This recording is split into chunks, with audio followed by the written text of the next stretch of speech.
Everybody, and welcome to the STIHL TIMBERSPORTS British Pro Championships live from Telford. By my side today, the one and only Jolanda Hagman. Welcome.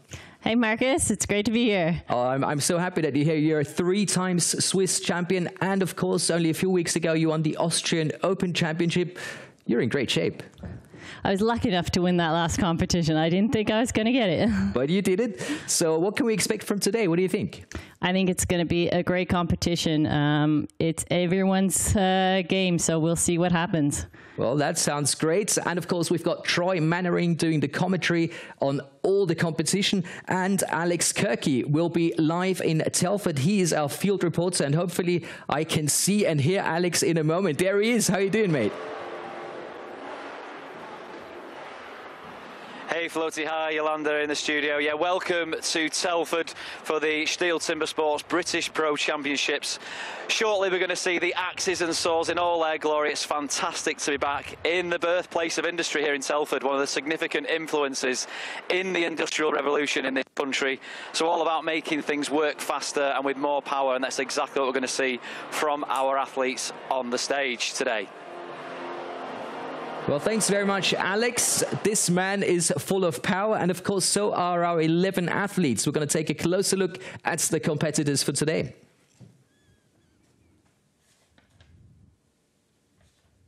I hope. Oh, there they are. Jolanda? All right, we're going to start off with Matt O'Rourke. He is 36 years old, 108 kgs. This is his second time competing by the pros, so we're looking to see what he can do. Well, that's going to be interesting. 11 athletes. Ocean Williams. Exactly. He's 39 years old, and he's a new competitor to the Pro Series. His favorite event is standing. Well, we've got 4 newcomers. That's going to make the whole thing very interesting. Another big man. Exactly. Joseph Groom. He's also one of the newcomers. He, like you said, big man, and he does not like the single buck. And I like the name Groom. Yeah, that's Terryhoff. Wow. Terryhoff. Hoff. Thank you. He is a 55-year-old man getting up there, but still got it. So we're looking forward to what he's going to bring. Well, full respect to that guy. So Tom Redman, he is also new to this Pro Series. He's 35 years old and 105 kgs. Oh, that's a legend. Andrew Evans, he's been here a while. He's been part of Team GB from 2007 to 2018, so he's going to give it all. Love this man's attitudes. Graham Turner, that's our next competitor, 120k. He doesn't look that big, does he?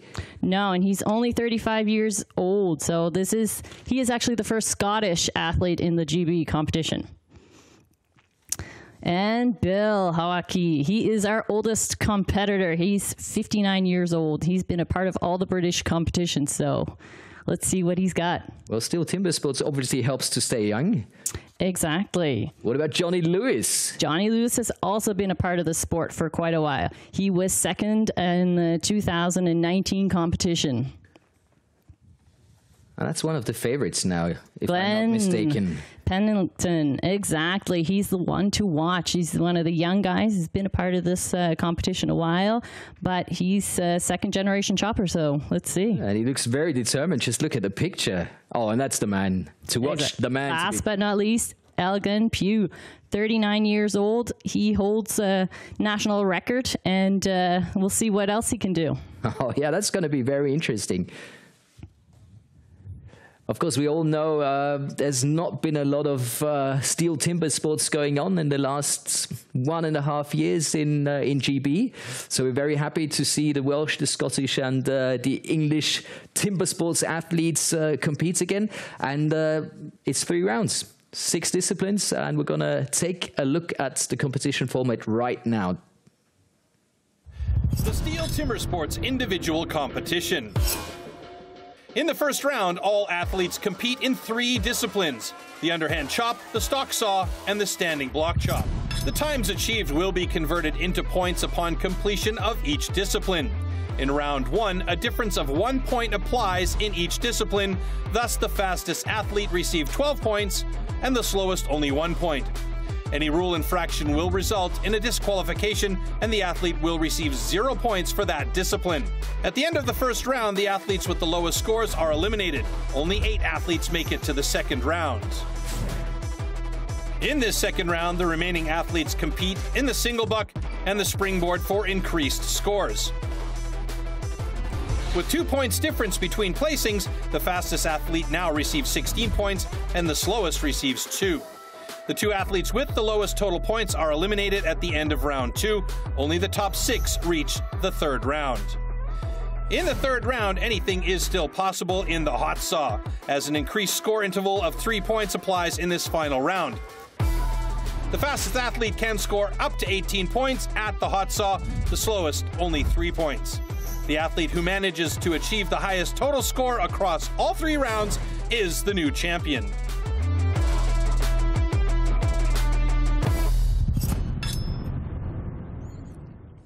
So that, of course, means we're going to start off with 11 athletes. In second round, we're going to have 8. And in the third round with the hot, so we're going to be down to 6 athletes. Yolanda, what's your favorite discipline? Mine is definitely the underhand, so... Oh, well, that's... Forward to this one. That's the first one. That's the one we're going to start off with. And everything you need to know about tool and discipline coming up right now.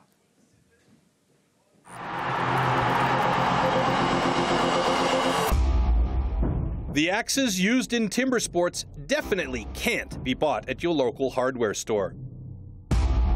Made from special steel, the blade is hand sanded with an angle of 13 to 16 degrees. It's custom built and carefully adjusted for each competition. The weight is around 3 kilos and it's about 80 centimeters long. The blade is so sharp that you could shave with it. Underhand chop. In the past, the underhand chop technique was used to split logs. Standing on a horizontally anchored block, the athletes cut through a 32-centimeter log. The block has to be worked from both sides.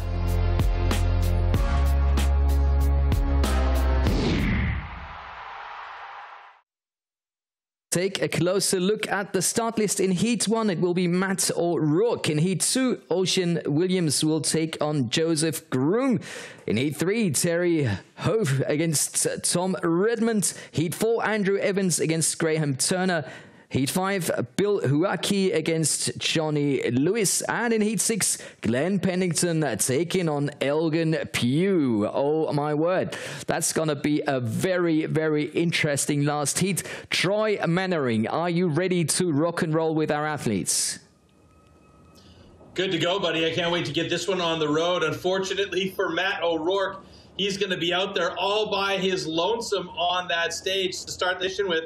So he's got to set the bar for everybody else, and he's doing that with an injured back. So hopefully that won't hinder him too much. Well, we wish him lots of luck, and hopefully we can get things going in Telford right now.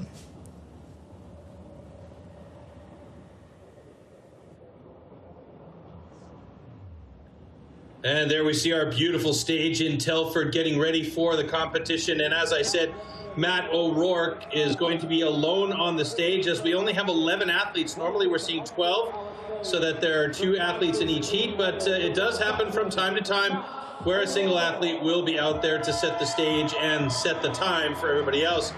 He's clearly got some fans in the audience, though, as he gives them a quick wave and gets ready to start the chop on this underhand chop, the first of 3 disciplines in round number 1. And here we go. Matt O'Rourke with the pressure to set the bar for the day. Stand to your timbers. 3, 2, 1, go! First 2 hits are really nice and clean, slamming out some good pieces there as he gets some power drives going on that first side. So Matt O'Rourke already getting into it pretty deep. Just about passing the 15-second mark here as he switches over, and that's a good transfer over to the front side. You can see some of the other athletes looking on from the sidelines there as we get our next guys coming onto the stage shortly. But Matt O'Rourke just passing 35. If he can get it under 40, 45, then he should have a personal best here today. Looks like he's pretty close. 1 or 2 more drives. Oh, but he steps down. And there we go. 46-46 for Matt O'Rourke. And he does make it a personal best. His previous personal best was around the 49-second mark, so that's a good improvement for him. And as we always say, it's nice to see an athlete pull a personal best out of competition. Great start, great event opening for Matt O'Rourke, who smashes his PB by a few good seconds there. 46.07 is the time to beat now, ladies and gentlemen. And the safety crew gets out there to clean up those slabs and stuff, and we're going to take a look back at the slow-mos from Matt O'Rourke here. And watch these first 2 cuts on this one side. Bang, bang, right on the mark. So accurate. Love to see how clean that was right off the get-go. And he, even with his back problems that he's been struggling with over the last year and a half or so, he's done a great job here to get himself a personal best. So that is really nice. And I love how he hopped over to the other side there. No stepping down, no gingerly walking around the safe way. He did do a step off there, but that because the log was looking like it was a little bit shaky, but he got back up and put that final drive through to get himself a personal best time of 46.07. He set the bar for our next heat coming on stage, and that's Ocean Williams going up against Joseph Groom. Now, both of these guys are new to the pro competition, and both of them have been training very, very hard in the off time. And as you know, there's not been a lot of competitions in Great Britain because of the COVID pandemic. And that's really struck, in particular, the island nation a lot harder than most other nations that participate in timber sports. So it's great to see them back in the mix on stage, and even better, there's a little bit of audience here to cheer these guys on. So that's definitely a big bonus. And both of these guys have spent a lot of time in the summer competing in other wood chopping contests. So this is going to be a big test for both of them. Here we go. 3, 2, 1, go! Ocean Williams on the close end here, and on the far end, you're looking at Joseph Broome. Ocean, really nice, quick hands. Joseph Groom over to the other side quickly. He was there in under 15 seconds. And Ocean Williams taking his time as he steps around gingerly to get to the other side of his block.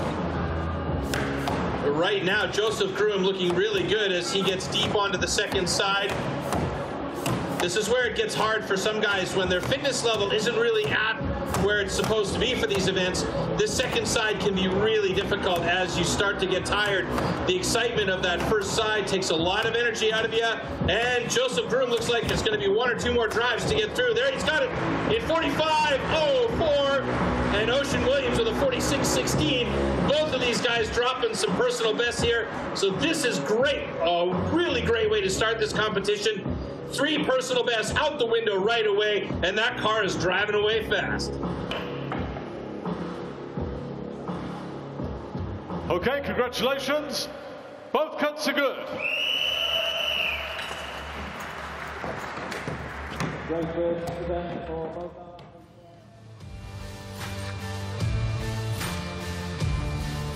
So the concentration on both these guys is intense. And more than anything, and I think probably later on Yolanda can allude to this a little bit, the mental side of this is very, very important. Just knowing exactly where and what you're going to do when you get out there. You've got that muscle memory, and all the training that you do does play a huge role, but that mental aspect is just so massive in this sport. And especially when you're dealing with these tools that are so incredibly dangerous in the wrong hands. And there you see Ocean Williams on the far side. Oh, wow, now we're switching the view. Ocean Williams up close to us here. Joseph Groom on the far side now. And you'll see here it's about 3 more drives for Joseph Groom on the far side to get through that block. And then he finally does with a little bit of a bullet as well, but he holds on to that axe, which is very good. And not even a full stroke behind. Ocean Williams was right there. So a couple of good battles that we've seen so far. Well, thank you, Troy. Yolanda, what a start into these GB championships in Telford. 3 athletes, 3 personal bests. I mean, how about that? It's a great day to start with. Always be best, personal best. Can't beat that. obviously, like the season 2021, I would have expected to be not as good as maybe 2020 or maybe 2019 because all the COVID stuff, you know, kind of didn't give everyone the chance to practice and to compete as much as they would have liked to. But looking at different competitions this year, you have to say, wow, our STIHL Timbersports athletes are absolutely fantastic. And we've already seen 2 world records this season. That's right. It's unreal. We have a new record in the hot saw. 4.87 seconds from Robert Ebner from Germany. That is unreal. 4.87. Robert, you're crazy, but we love it. Yeah, absolutely. And stock saw. And stock saw. Another one, 8.51 second from the Norwegian. Ole Magnus Sulubergate. Exactly. Oh, more or less, yeah. That's a difficult name, but we'll have to practice it. I mean, this guy has a world record. Absolutely fantastic. And looking at all the athletes in those difficult times, it's all about tolerance. It's all about sticking together. And we've got a great message coming up.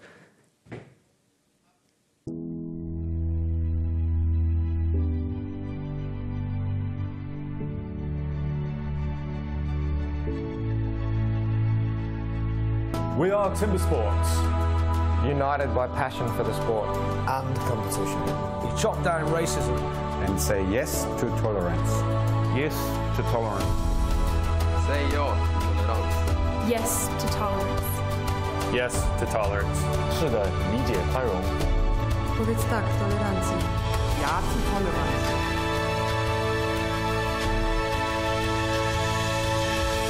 We are Timbersports.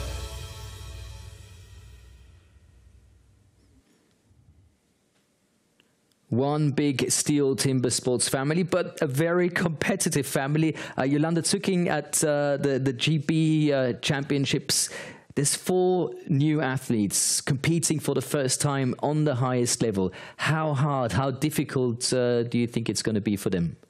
Well, I think nerves is what is going to be the most difficult. They've been training, so they know the events. It's really getting on that big stage and trying to deliver everything that they've been training. So it's not about the disciplines itself. It's more like that competition feeling, that getting control of your nerves, do you think? Exactly. Okay, so let's see how they do, and we'll go back to heat number 3 in Telford right now.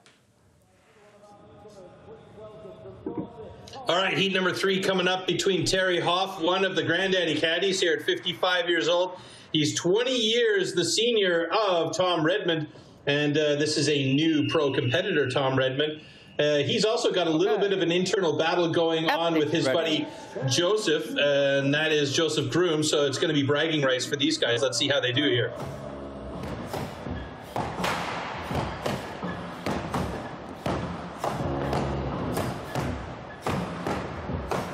A lot of power drives from both of these guys. Terryhoff right there in front of you, but it's actually Tom Redmond that switched over to the other side before Terry.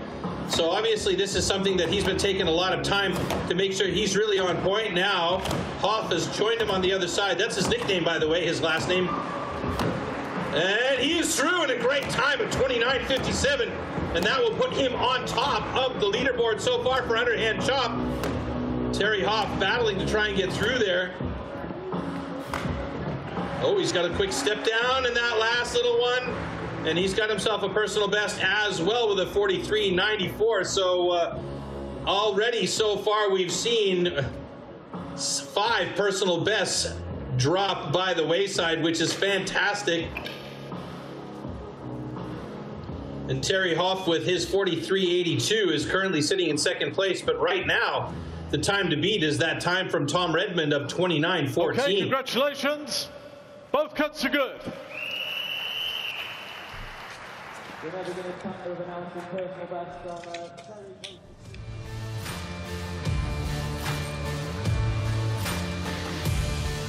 That's the face of concentration right there from Tom Redmond as he stepped up onto that log, and he had a hate on for that log. But boy, did he ever get into it. Both of these guys doing a really good job right off the start.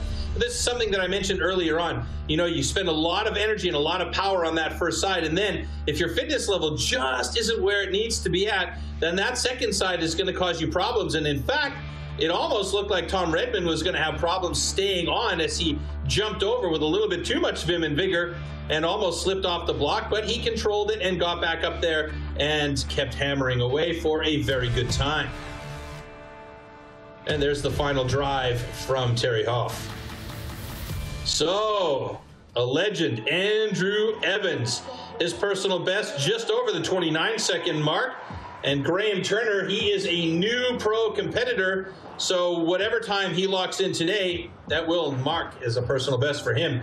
56 years of age, that man right there, Andrew Evans, and he has competed in 6 of the 7 British Pro Championships, basically been involved since the very, very beginning of STIHL Timbersports in Great Britain. Okay. Athletes ready. Stand to your timber. 3, 2, 1, go!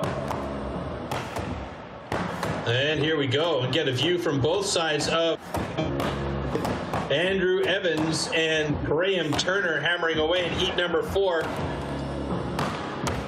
So it's going to be the age difference here and whether or not Graham Turner's really been training, and Andrew Evans has already moved over to the other side of his block. I believe he went over there just around the 16-second mark. I didn't pay attention, but Graham Turner is still working. Now he has moved over to the other side of his block, and we're now passing the 30-second mark. Let's see how far along we can go, and if we get another couple of best times. It's not going to happen for Andrew Evans. His personal best is a 30.85. Oh, but look at that. Graham Turner with a 42.24 through for a personal best for himself. And Andrew Evans struggling as he stepped off, and he gets back up and now will go back to the original side to cut through. He's allowed to do that as long as the block is cut from 2 sides. So that was a shake of the head from Graham as Andrew Evans, excuse me, as he stepped off that block after cutting through. He is definitely not satisfied with how that went down. It could be that there was a knot in the block and it just made it a little bit harder to cut through. Okay, congratulations. Both cuts are good.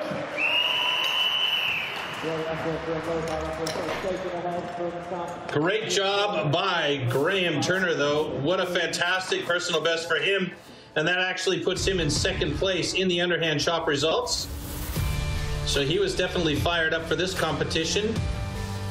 Andrew Evans as well. I mean, you know, you could see he was definitely ready to go. He was on that block and he was focused on that first drive, but he was just a little, he struggled at that last part. You know, he wasn't through as quick, although he was over to the other side faster than Graham Turner. He just wasn't quite as fast on the 2nd side. And I have to ask myself, okay, is fitness playing a role here? Is his age playing a role here? I doubt it in his case. I think more along the lines of there was probably a knot or something in his block. It does happen, you know, and it's the way it goes from time to time. So that's that for those 2 guys. You're absolutely right, Troy. What a great debut by the Scotsman, Graham Turner. I mean, brilliant stuff, especially the finish, Yolanda. I mean, he obviously saved all his strength for the last few strokes, and then, wow. That's right. He gave it all. Absolutely. I mean, you love the axe disciplines, and Troy keeps telling me, you know, they're as sharp as a razor blade. You can shave yourself with one of these axes. How sharp are they, really? They are very sharp, and you can shave yourself, but I do not shave myself with the axe. I'll leave that to the gentleman to do. I'm still not going to do it, but we've got another great clip coming up for you guys, just to make sure you get to know our athletes better. Things have changed in the year 2020, we all know that. And welcome to the STIHL Timbersports World Championship. Hey Timbersports World, it's Matt Slingerland here. Hi, ich bin Adi Münzenmeier. I'm Martha King. G'day, I'm Brad Elias. It's Michał Dubicki. Ciao a tutti, sono Michael Elping. Jag som är Ferry Svan. Hi fans, yes, Robert. I'm Brian Myers. 24 years of age. I believe he's still our current world record holder in the underhand chop. During COVID, I moved to El Paso, Texas, took a travel therapy job, wanted to help out the community. In this current situation with the COVID-19, I've just spent a lot of time at home, spending time with our newborn baby Grace. Just doing some stuff around the house, doing bathroom remodel. Doing hobbies I enjoy, such as steelhead fishing and mushroom foraging. In der Freizeit, die mir bleibt, versuche ich mehr zu wandern und Zeit zu verbringen mit meiner Familie. Definite advantage now for Armin Kugler from Austria. 3, 2, 1, go!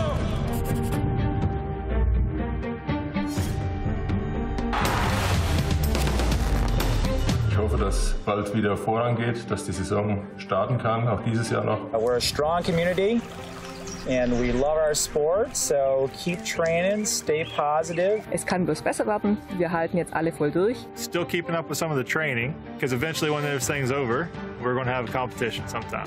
Hopefully everyone's still training hard and keeping an eye on what we do over the off season, and hopefully we're up and going as soon as we can.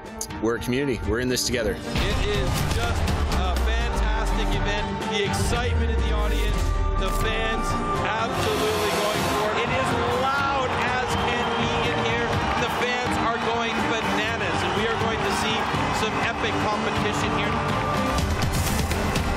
I want to say I miss you guys. I can't wait till we get to compete against each other again. Ich hoffe, dass es euch allen gut geht, dass ihr gesund seid, dass eure Familien gesund sind. Take care of yourselves, but also take care of others. Stay home, keep training, because I know I am. Ich freue mich auf euch, auf die Fans, auf die Follower, auf alle, die den Sport begeisternd verfolgen. Be nice and kind to people as much as you can. Ich hoffe, ihr bleibt alle gesund und wir können uns demnächst wieder auf einen wunderschönen Wettkampf sehen. Stay safe and I hope to see you all soon. Ich wünsche euch alles Gute und wir sehen uns. Bis dann. Stay safe, be smart, and train a lot because I'm coming for you. And hopefully you'll have a good year. Cheers.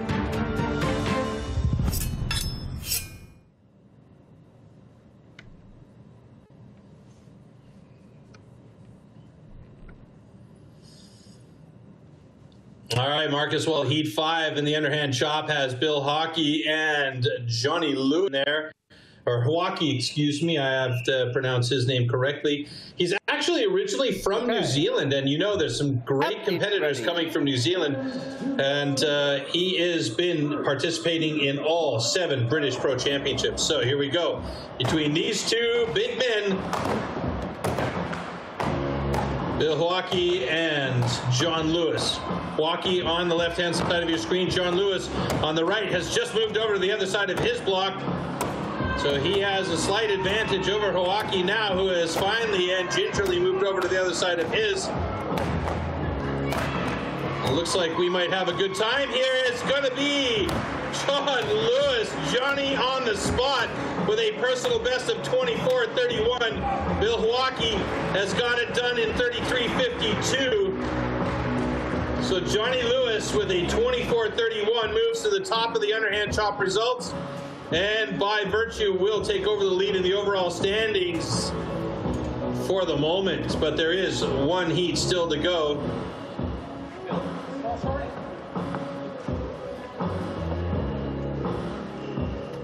Okay, congratulations. Both cuts are good.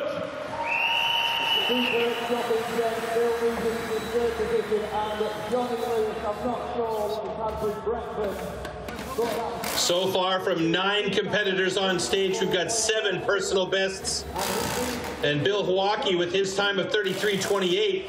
No personal best there, but he's sitting in 3rd place in the Underhand Chop results. So Johnny Lewis at the top, Tom Redmond right behind him, and Bill Joaquin in 3rd place as we take a look back with a thumbs up from Johnny Lewis as these two boys really got into it and showing you some skills from the British participants here in Telford. So a fantastic heat between these two guys. Let's not forget, though, that that's not all about the heat necessarily. It's more about the time, because these guys want to try and accumulate as many points as they can through rounds number 1, meaning the underhand chop, the stock saw, and the standing block chop, so that they can move on to the next round, which is the single buck and the springboard. And eventually, if they're lucky enough, be one of the top 6 athletes to hit the hot saw, which is the make or breaker discipline. And we move on to our next heat with Johnny Lewis. And, oh, excuse me, Glenn Pendlington and Elgin Pugh. I've just jumped back a notch here.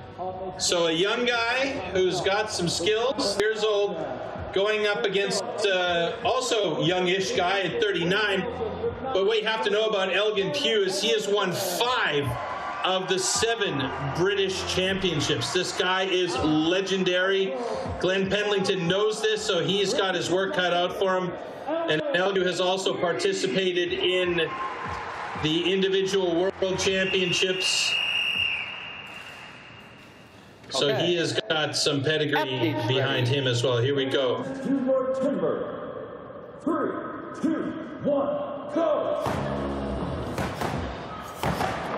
Big pre-swing from Elgin Pugh, and that was just his experience playing a role. Glenn Pendlington getting into it. Both of these guys pretty quick axes as well. I'd be curious to know who goes over to the other side. Oh, it's Glenn Pendlington, 1 axe swing ahead of Elgin Pugh onto the other side. Now it's about the fitness and keeping those hits really accurate and making sure you don't get that axe caught. It's going to be a tight one between these two as they're really going for it. And it looks like it might be Elgin Pugh getting through first. No, excuse me, Glenn Pendlington at a 28.51 and Elgin Pugh a stroke behind at 29.55. Interestingly enough, those times are only good for 3rd place and 4th places in the standings.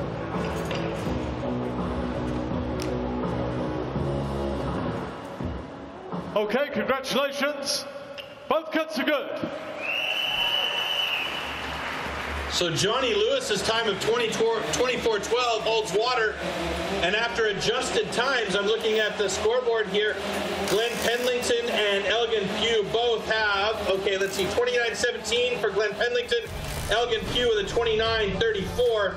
So they are sitting in 3rd and 4th places respectively, and as we look back at the slow-mo for these two guys, it was actually Glenn Pendlington that got a little bit of an axe stick off of his first hit, and Elgin Pugh got into the rhythm a bit quicker, but Pendlington, he was just about a half axe swing, maybe a full axe swing ahead of, yeah, there you go, a half axe swing, I'm going to say, ahead of Elgin as they moved over to the other side, and then it's all about getting those shots really well placed and keeping that fitness level and that flow going as you get into the second side here. And it was Pendlington that managed to get through in the faster time than Elgin Pugh. But that doesn't mean Pugh is out. It just means that he's playing the game.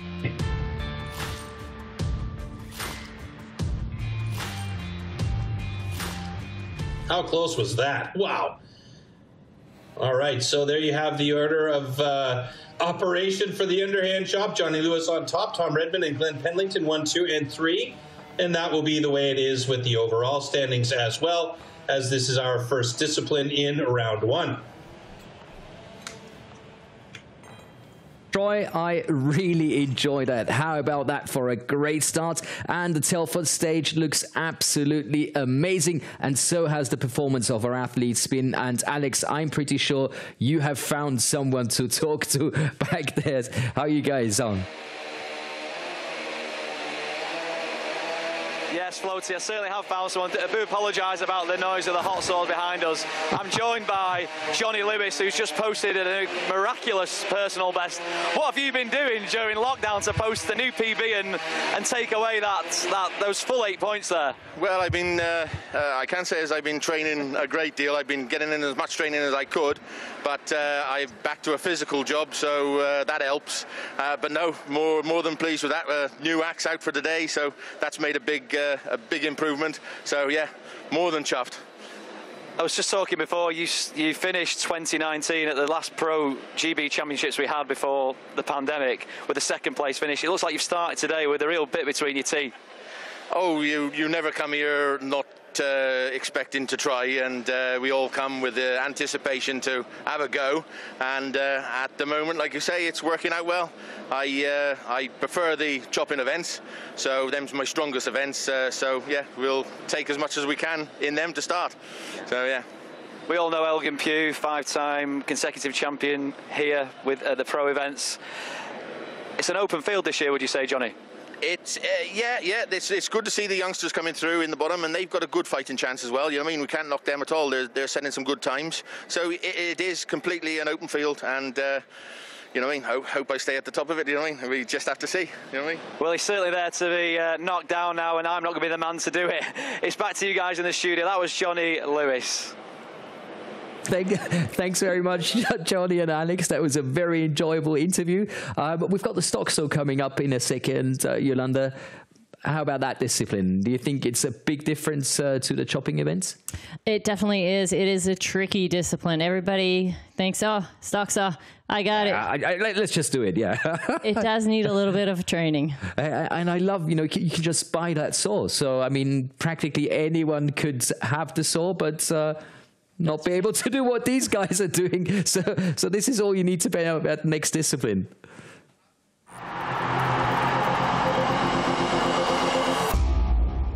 The STIHL MS661CM stock saw is used in STIHL Timbersports as the ultimate test of operator skill. Designed for the toughest jobs in forestry, it produces approximately 7.3 horsepower, has a displacement of 91.1 cc, and weighs 7.4 kilograms. To ensure evenly and fairly matched saws, professional STIHL technicians prepare and test the saws before each competition. Stock saw. After the starting shot, the contestants have to cut 2 wooden discs, so-called cookies, within a 10-centimeter mark, one downward and one upward.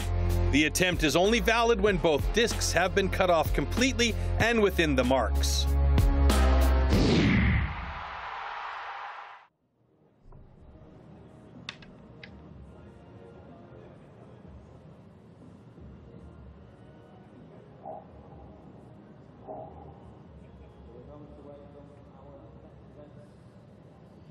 Redmond, Heat 4, Andrew Evans against Matt O'Rourke. Heat 5, Bill Joaquin take on Glenn Pendlington. And finally, in Heat 6, Johnny Lewis against Elgin Pugh.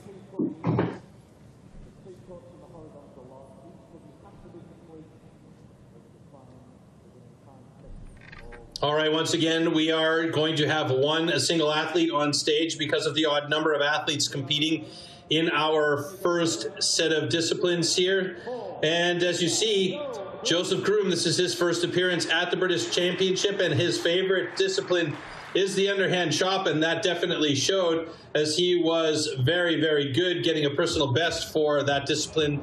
And yeah, he is going to have to battle his way through the stock saw. Now, what you heard Yolanda mention earlier on is that it's not as easy as you might think, just taking a motor saw and getting out on stage and cutting a couple of cookies. There's a lot more to it than meets the eye, and that's something that these guys have to train for and be really prepared for, because it's not about just turning it on and hammering it onto the block. If you put too much pressure on that saw, the chain will stall, and then you have to stop and restart the chain, and so that costs you time. If you don't put enough pressure on it, you're not cutting quickly, though. So it's a fine balance between technique and power.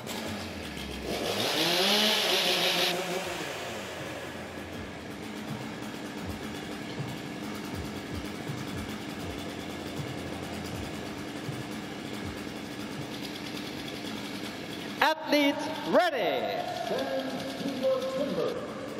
3, 2, 1, go. Oh, he's got a bad cookie start there, and he's had to restart it. That's going to cost him some time. He gets right into it. Nice transition to the upcut. As long as he can keep that flow going, he'll get himself a personal best out of that, and a 14:32. Hey, that is a really solid time for Joseph Groom, and a personal best for that young man right there. I say young man, but 31 years of age. They're checking the cuts and everything. Looks good. It was very good and a very quick reaction on his part that he saw that cutout at the beginning. Is good. And that is exactly why. He saw that he was cutting out at the beginning and went back and restarted his first initial cut. So that was an important aspect for him to make sure that he had 2 cookies on the deck, because otherwise that would have been a disqualification for him, and that's something you don't want to have in this particular situation. All right, there you go. That was the saw choice. There are 2 saws on stage. They are always maintained by a professional STIHL technician before the events. And there you can see the cutout, and he noticed it right away, so he wasn't too deep into the block. Went back and made that second attempt at the cut. And if you watch right here, the upswing, there was a little bit of a question whether or not he might come really close, but that second cookie, you can definitely say thin to win there. And that was a nice upcut. And so now we move on to our next heat between Graham Turner and Ocean Williams.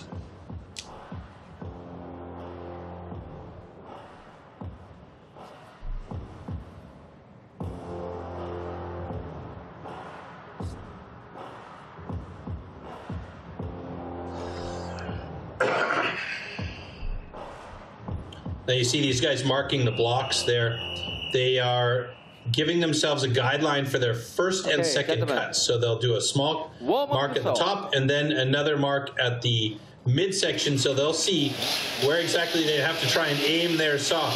Remember, you've got a piece of machinery in your hand that's not exactly light, and then there's all the moving parts. We'll talk more about moving parts and weight later on. There's no comparison here, but you have to be really on point.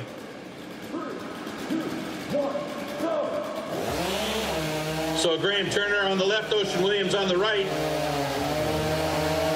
Nice start for both. A little bit of a heavy swing for Ocean Williams, but he's fast on the upcut. Oh, and a bit of a stall for Graham Turner.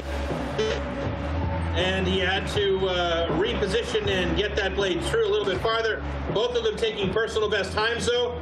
Graham Turner with a 15:47 and Ocean Williams with a 12:34 at the end after adjustment will take over the top spot in the stock saw results. Okay, congratulations. Both cuts are good.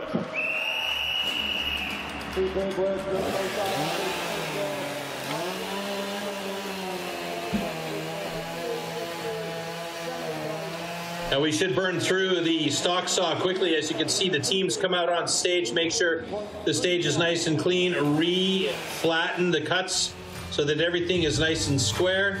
And we take a quick look. Now there's what I was talking about, the markings that they put on the blocks to make sure that they have a target to aim for with that blade. Man, that was really nice start for both of these guys, actually.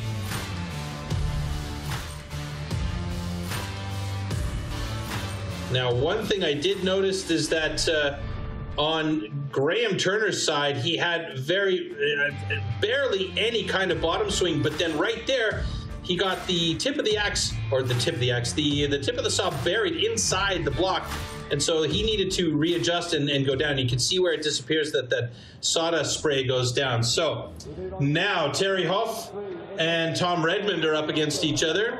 Tom Redmond, being a new competitor, won't have a personal best time, so whatever time he gets here today will be his personal best. Tom Redmond will be on the right-hand side and Terryhoff on the left. Now, Tom Redmond had a fantastic underhand chop earlier on, and he looked really good. In fact, he was sitting second place in the underhand chop, so that sets him up well in the standings, and if he can keep that flow going, then he may well be in contention for the top spot on the podium, but that's still a long way away.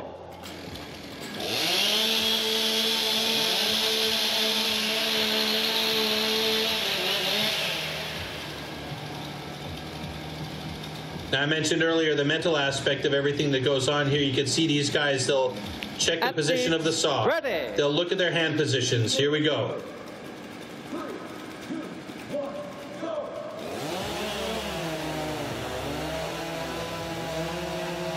So Terryhoff getting in nice, buttery smooth. Tom Redmond looking really good, barely any upswing or transition actually on the upstroke, and it's going to be Redmond with a 13.24.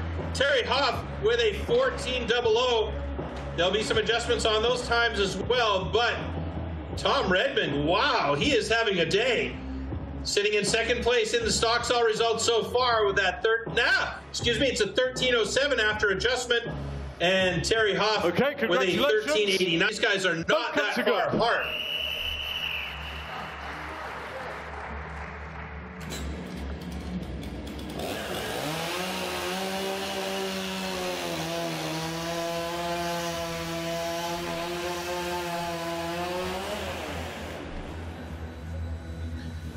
So hopefully we'll get a quick slow-mo look at those two guys there, Terryhoff and Tom Redmond. And again, that mental thing I was talking about, just repositioning and making sure that your moves are exactly how you want them to be. There's Terryhoff. He had a thick cookie to start with. That's risky in the case of having to cut a thin one on the way back up because he gets really close to the line. Tom Redmond, you saw really briefly on that transition, barely had any bottom swing before he started that upcut. And obviously, he is really adept with that saw because that upcut was buttery smooth.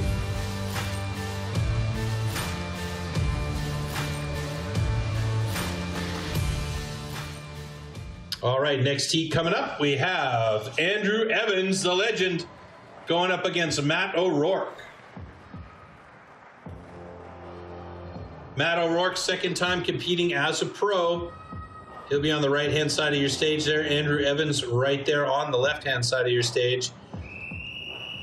Actually ended up having a nice evening out with Andrew Evans and the whole Great Britain crew a few years ago when we were in Liverpool at the Individual World Championships. Just a great bunch of people, and we had a lot of fun.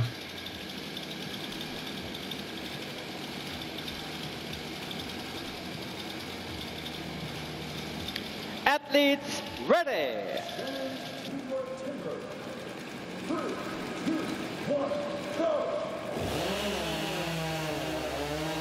Wow, great start by Matt O'Rourke. He was on and in quick. That looks like a really clean cut from Andrew Evans, though.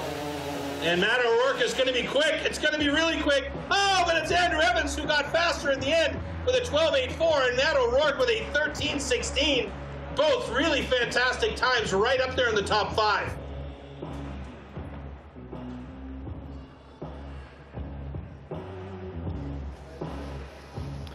Okay, congratulations.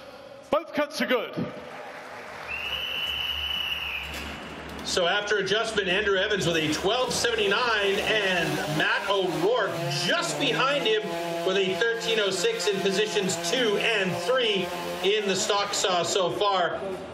Tom Redmond and Terryhoff, they both got shifted positions 4 and 5, and Joseph Groom and Graham Turner are sitting down in position 6 and 7. But Ocean Williams with the fast cut so far at the top of the stock saw results as we take a look back at their slow-mos. And that looks like a really nice thin cookie for Matt O'Rourke there, as I thought for sure he was going to have that one, but Andrew Evans came from behind with a super buttery smooth clean cut. All right, moving on to the next heat, we have Bill Joaquin against Glenn Pendlington. Now, Glenn Pendlington actually says that the stock saw is one of the most difficult disciplines for him because there's a lot more technique than people realize, and he says he struggles to find the sweet spot of the saw during the cut. So that is something that it's interesting for him to admit that, going up against a guy like Bill Joaquin, who has competed in all 7 of the British Championships and has a lot of experience. Now, in fact, if I look at Glenn Pendlington's list of accomplishments here, he's competed in 6 of the 7 Pro British Championships, so that's nothing to throw a stick at either. And these two guys should be well matched up.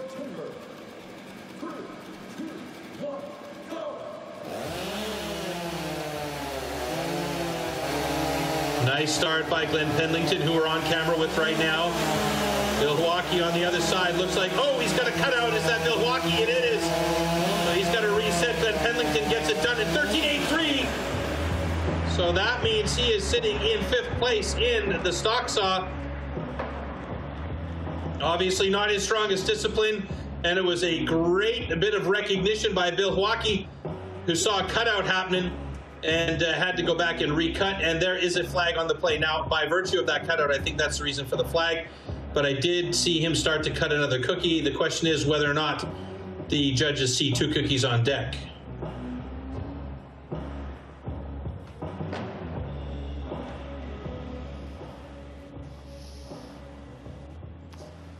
Okay, unfortunately, on stand 1, we have a disqualification for an incomplete disc.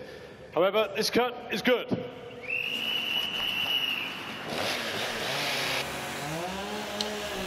All right, so it's official. Bill Joaquin does get a DQ for an incomplete cookie, and I'm sure we'll get to see a slow-mo of that. And Glenn Pendlington has himself a officially set time of 13:71. That puts him in 5th place, right in the middle of the pack at the moment for stock saw.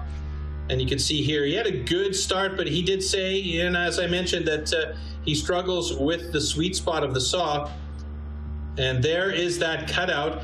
And he went back and he started to recut, but then he still didn't have a clean cut. Now you can see how that cut started in just at an angle. So there was actually no complete cookie there. That's really an unfortunate situation for Bill Joaquin.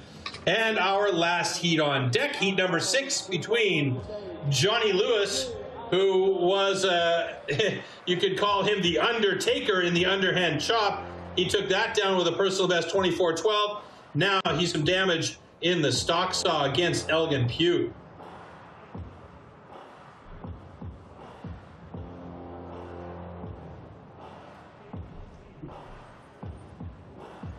When Elgin Pugh was asked who he thought was most likely to win the Pro Championships, he cheekily said, well, I have to say myself. I love it. Okay, oh, gentlemen, man. Warm up your saw.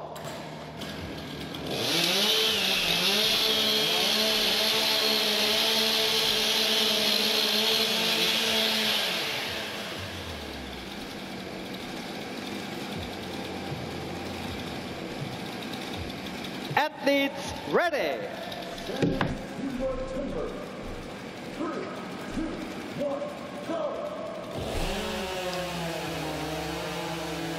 Nice start. Oh, that is a good disc right there. Look how thin that cut is. Barely any bottom swing for both of these guys. A couple of legends, but it's going to be, oh, a quick hookup by Elgin Pugh, but he gets it in 11:78, and Johnny Lewis at a 12:57. So Johnny Lewis slips into 3rd place. Elgin Pugh at the top of the rankings there with the stock saw with a 12:04 after adjustment. And Johnny Lewis 12:60. So there's not a lot of difference between the top 3 guys right now in stock saw. And that will change things around a little bit in the overall standings. We'll take a look at that in a second. Cuts are good.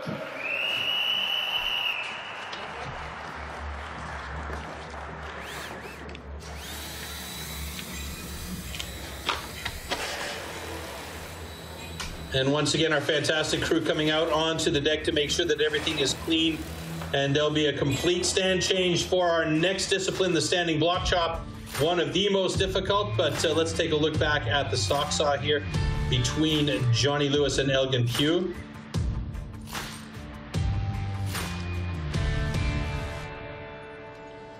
Really, really nice start right there. And you can see he had a nice thin cookie, applying a bit of that fulcrum pressure, pushing down on the front hand while kind of holding that backhand.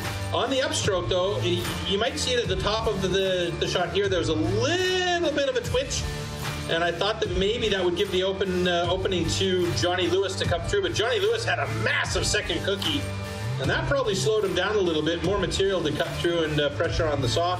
But both of them doing a great job. Elgin Pugh at the top of the stock saw standings with Ocean Williams and Johnny Lewis in 2nd and 3rd place, respectively. And if we take a look at the overall standings, that puts Johnny Lewis on the top of the overall standings with Elgin Pugh in 2nd place. So let's take a look at how that changes things around here so far at the 2nd discipline in round 1.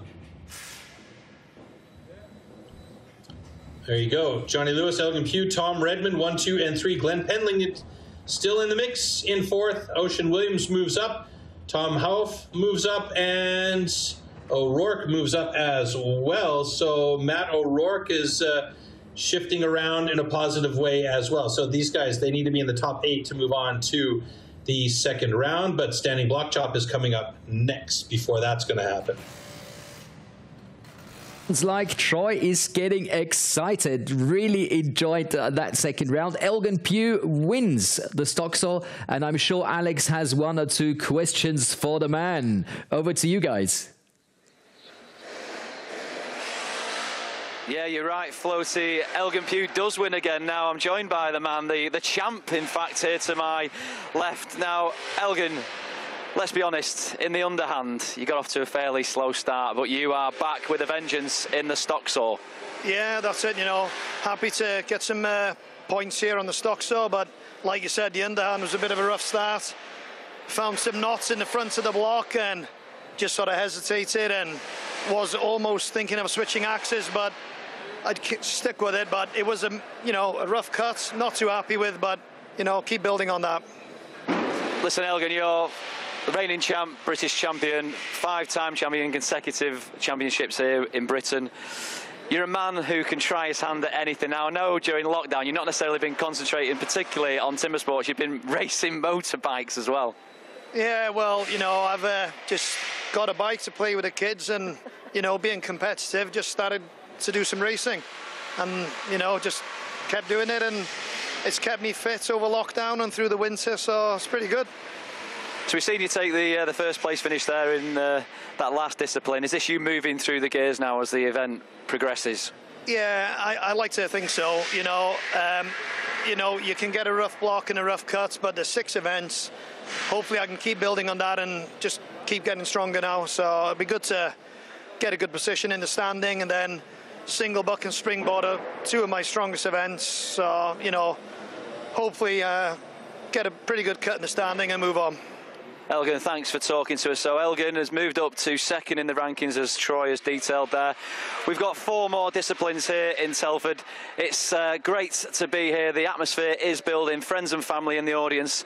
The saws are being prepared backstage. You can whiff the petrol. The atmosphere is electric here in Telford. Thank you, guys. It's back to you in the studio. Thanks very much. That sounds absolutely fantastic. Yolanda, any surprises so far for you? No, I think it's pretty much how I guessed it would be, but like I said, it can happen to anyone that they all of a sudden go up or go down. Especially in the standing block chop. That's coming up right now. And all you need to know about this discipline, well, here it is. Standing block chop.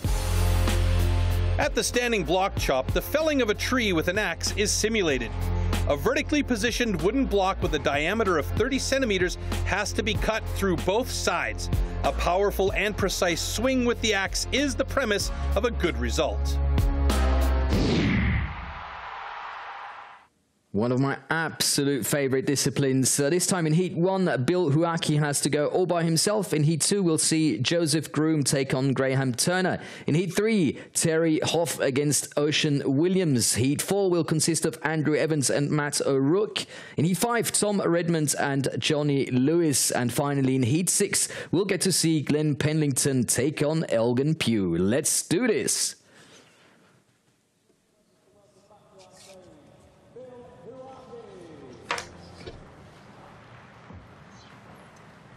All right, so Bill Joaquin is going to do this on his own. Everybody in the first round has, well, not everybody, but a few athletes in the first round will have to be on stage all by themselves. It's a rough situation because very often when you see another competitor out there, you can work off of that other competitor. You can kind of feed off that adrenaline of seeing them chopping at the same time that you're chopping and get a feel for where they're at in their chopping. So, you know, being out there by yourself, you're basically fighting your own inner demons, or your innere Schweinehund, as the Germans say. Athletes ready. Timber. 3, 2, 1, go!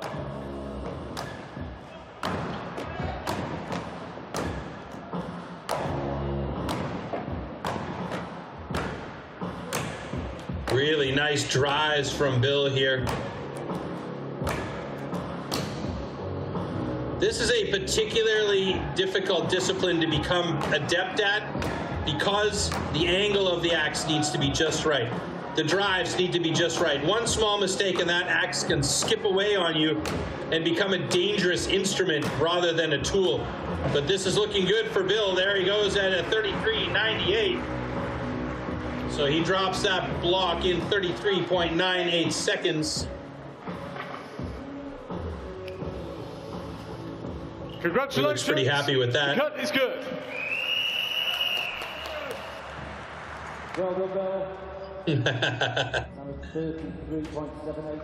All right, so Bill Joaquin sets the stage for our standing block chop, and our next heat coming up will be between Joseph Groom and Graham Turner.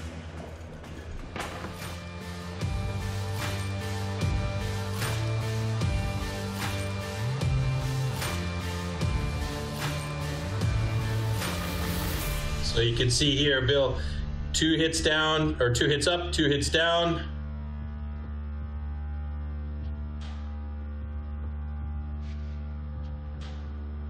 Just getting right into it deep as he moves to the other side here. We get a bit far away shot here, but what you don't see from this shot is those big slabs that are coming off from him. And look at that, just absolutely hammers that thing into outfield with that final drive. Good job by Bill Joaquin, and there we have our next lineup. Joseph Groom against Graham Turner. Couple of big boys. In the British World Championship, taking the stage in the standing block chop. Please welcome Joe Groom and Graham Turner.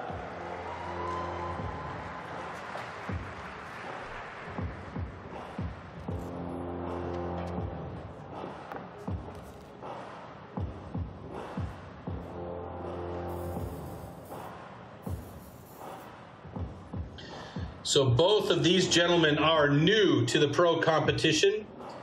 And Graham Turner, by the way, is Great Britain's first Scottish pro athlete.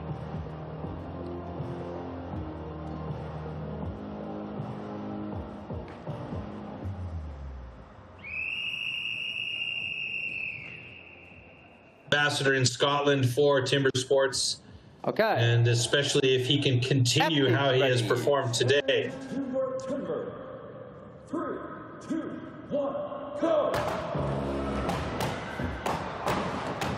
Wow, look at the power these guys are throwing at those blocks. Unbelievable.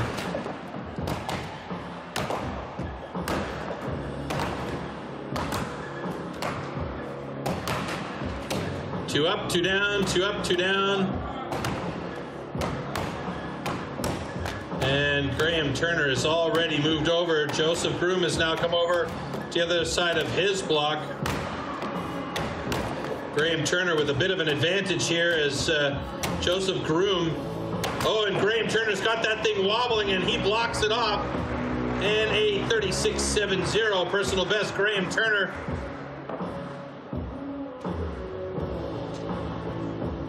with a 36.85. So it was close between these two guys. It was Graham Turner with the actually 36.85 and Joseph Groom with a 37.24. Okay, both cuts are good.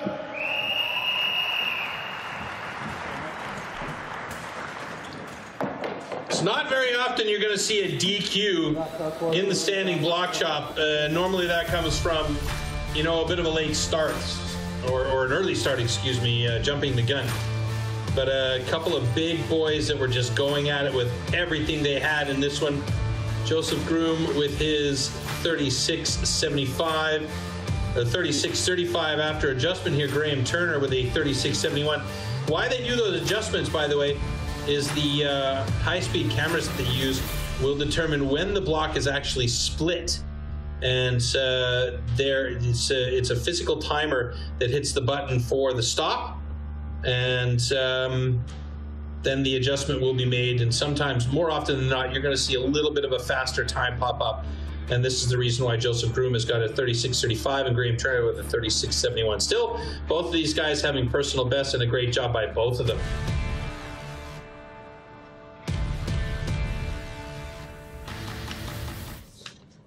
As they are bringing in some new wood in Telford, that gives me the chance to ask you, Yolanda, a question. You said the underhand chop is more or less your favorite discipline. Why not the standing block chop? Well, actually, the ladies are only allowed to start doing the standing now. So a few of us have been practicing it, but we haven't been able to test it yet in competition. So it might become one of your favorite disciplines. That's right. Because it really feels like it's historic. I mean, taking a look at these pictures on the wall, you know this is one of the disciplines it all started off with. And we're going to take a closer look at the history of timber sports right now. Expert woodsman who can cut down a tree more easily than most people can chop one up. When it really comes to tackling large lumps, you can't beat the men of the forestry companies. Axman's gathering.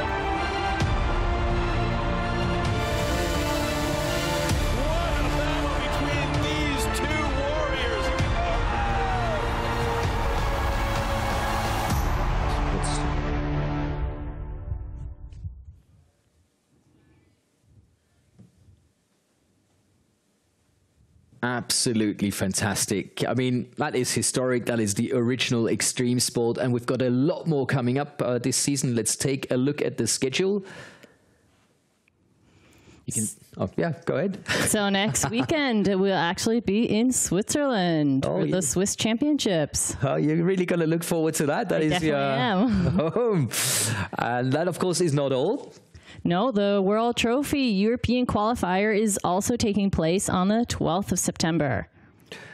And then on the 2nd of October, oh yes, individual World Championship here in Munich. And I'm very sure you're not going to miss out on that, are you? Definitely not. That's going to be the big highlights of the season as we go back to Troy Mannering and the competition. All right, our guys are already on stage for this next battle between Terryhoff and Ocean Williams.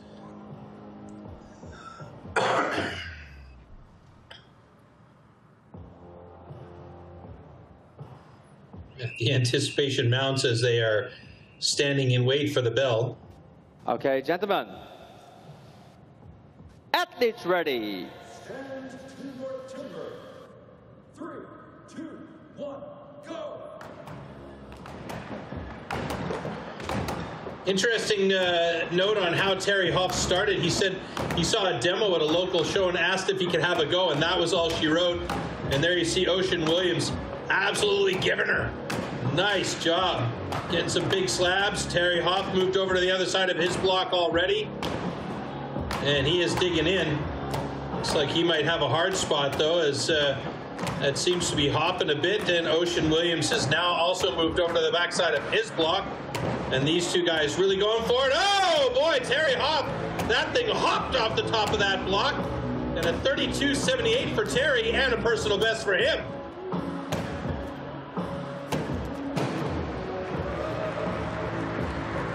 And Ocean Williams also gets himself a personal best with a 45.83. Remember, we're not all about the guys beating each other on stage here. Of course, it's a competition, but it's about the time, and we always like to see personal bests. Okay, congratulations. Both cuts are good. So Ocean Williams, being a new competitor to the pro circuit, will take that personal best every time and use that as motivation to increase and improve his level on this stage.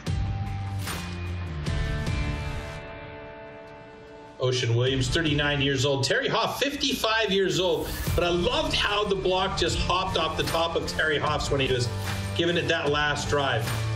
And you can see here's Terryhoff just going at it. He's got some quick hits there. He moves over to the other side, avoiding as much of that slough on the floor as he can. Ocean Williams about 3 strokes behind Terry as he moves around to the other side.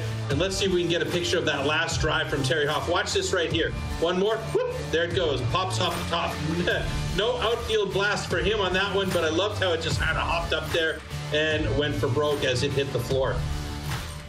Couple of sticks by Ocean Williams there as he finally gets it done, and we have our next heat ready to go between Andrew Evans, the Granddaddy Caddy, and Matt O'Rourke. So Matt O'Rourke has had some time to think on this one because his personal best is, yeah, well, let's put it this way, not personally best at all, 125.61. So he'll definitely want to improve on that, as this is not his strongest discipline. Okay, gentlemen. And he's going up against Andrew Evans, who's going to provide him a lot of motivation. 3, 2, 1, go!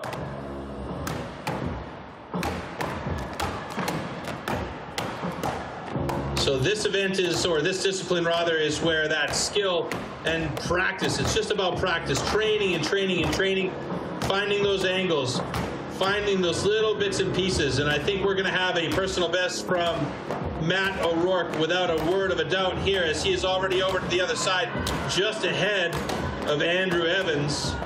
It's looking good for both of these guys, and both of them are just giving it their all. But Matt O'Rourke looking really good here, as he should obliterate his previous personal best in this discipline, and he does by a landslide. 36.77 for Matt O'Rourke. That puts him in 5th place in the standing block chop, and more than anything, I think he's going to be happy that he is under a minute, because his previous time was a minute and change, a minute 25.61.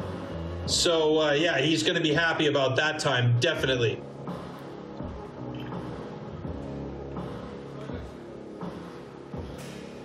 Okay, congratulations. Both cuts are good. Good, happy. All right, so Andrew Evans with a 41.78. That puts him at the moment in 6th in standing block chop and 9th overall. Matt O'Rourke, though, what a fantastic job by him to get through there in a personal best time of 36.46.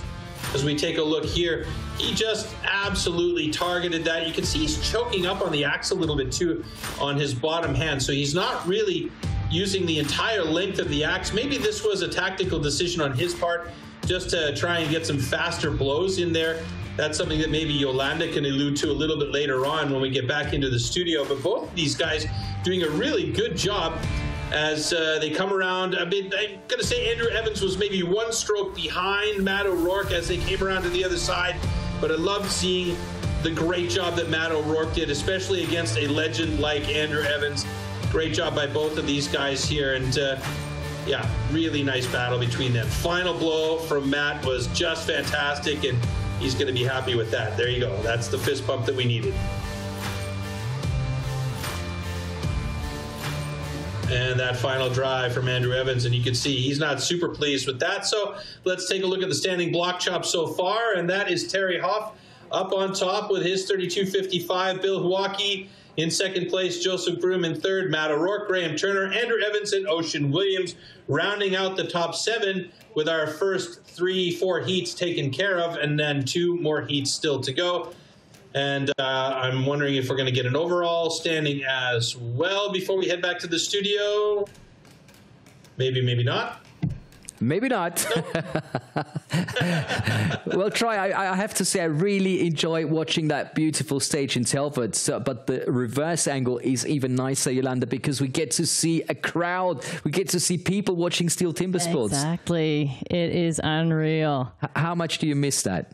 Oh, I can't even describe it. It helps the athletes so much when the crowd goes wild. And I'm going to make it even worse because I'm going to show you a clip of World Championship atmosphere. This is STIHL Timbersports. Enjoy. It comes down to Mitch Argent and Shane Jordan battling hard on the standing block. Who is it going to be? Is it going to be Australia or New Zealand? Oh my God, how close is this? And it's Australia! The atmosphere last night in the team's relay was unreal. That is their title of Team World Champion 2 years in a row. Oh, definitely. It'd be the noisiest crowd I've competed against. Shane Jordan's already over there. Yeah, I'm actually kind of getting goosebumps thinking about it right now. The crowds here, they were just erupting. You feel the energy of the crowd. My goodness, what a great comeback from Belgium with a time of 1. The crowd was absolutely electric. And it was so much noise and support. Ja, doch, das pusht schon. Und mein Fanclub ist auch da. Very passionate passionate about their country and, yeah, the competitors. Yeah, it feels super. Oh my goodness, look at this. It's pretty awesome to compete in front of a crowd like this. But he's not giving up. He's looking good. Like such an adrenaline rush. It's an amazing feeling.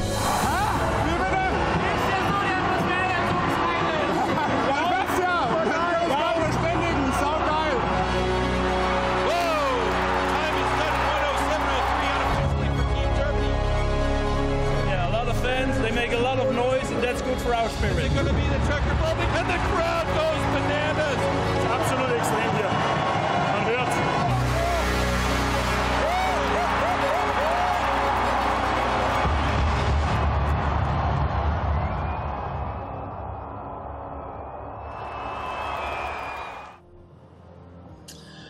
All right, Tom Redmond, who has been a real surprising addition here as a new competitor, has been training really hard, and it shows. He's going up against Johnny Lewis, who has been solid all day long.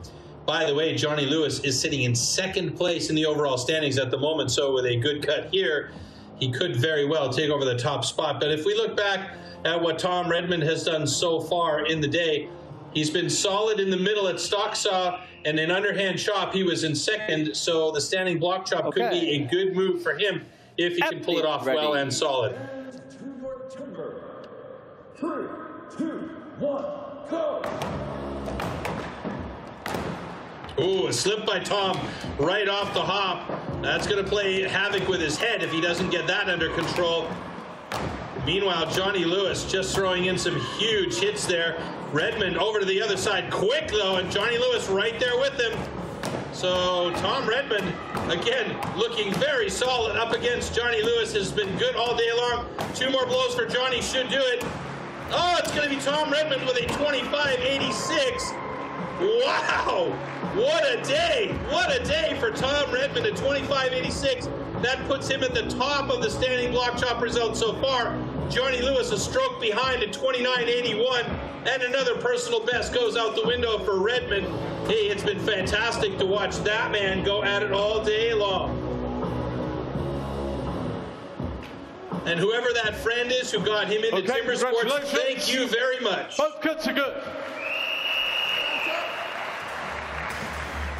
You see some real power right there on stage. You now see the new leaders in that discipline. Tom Redmond taking the full amount of points up to now, and Johnny's not far behind.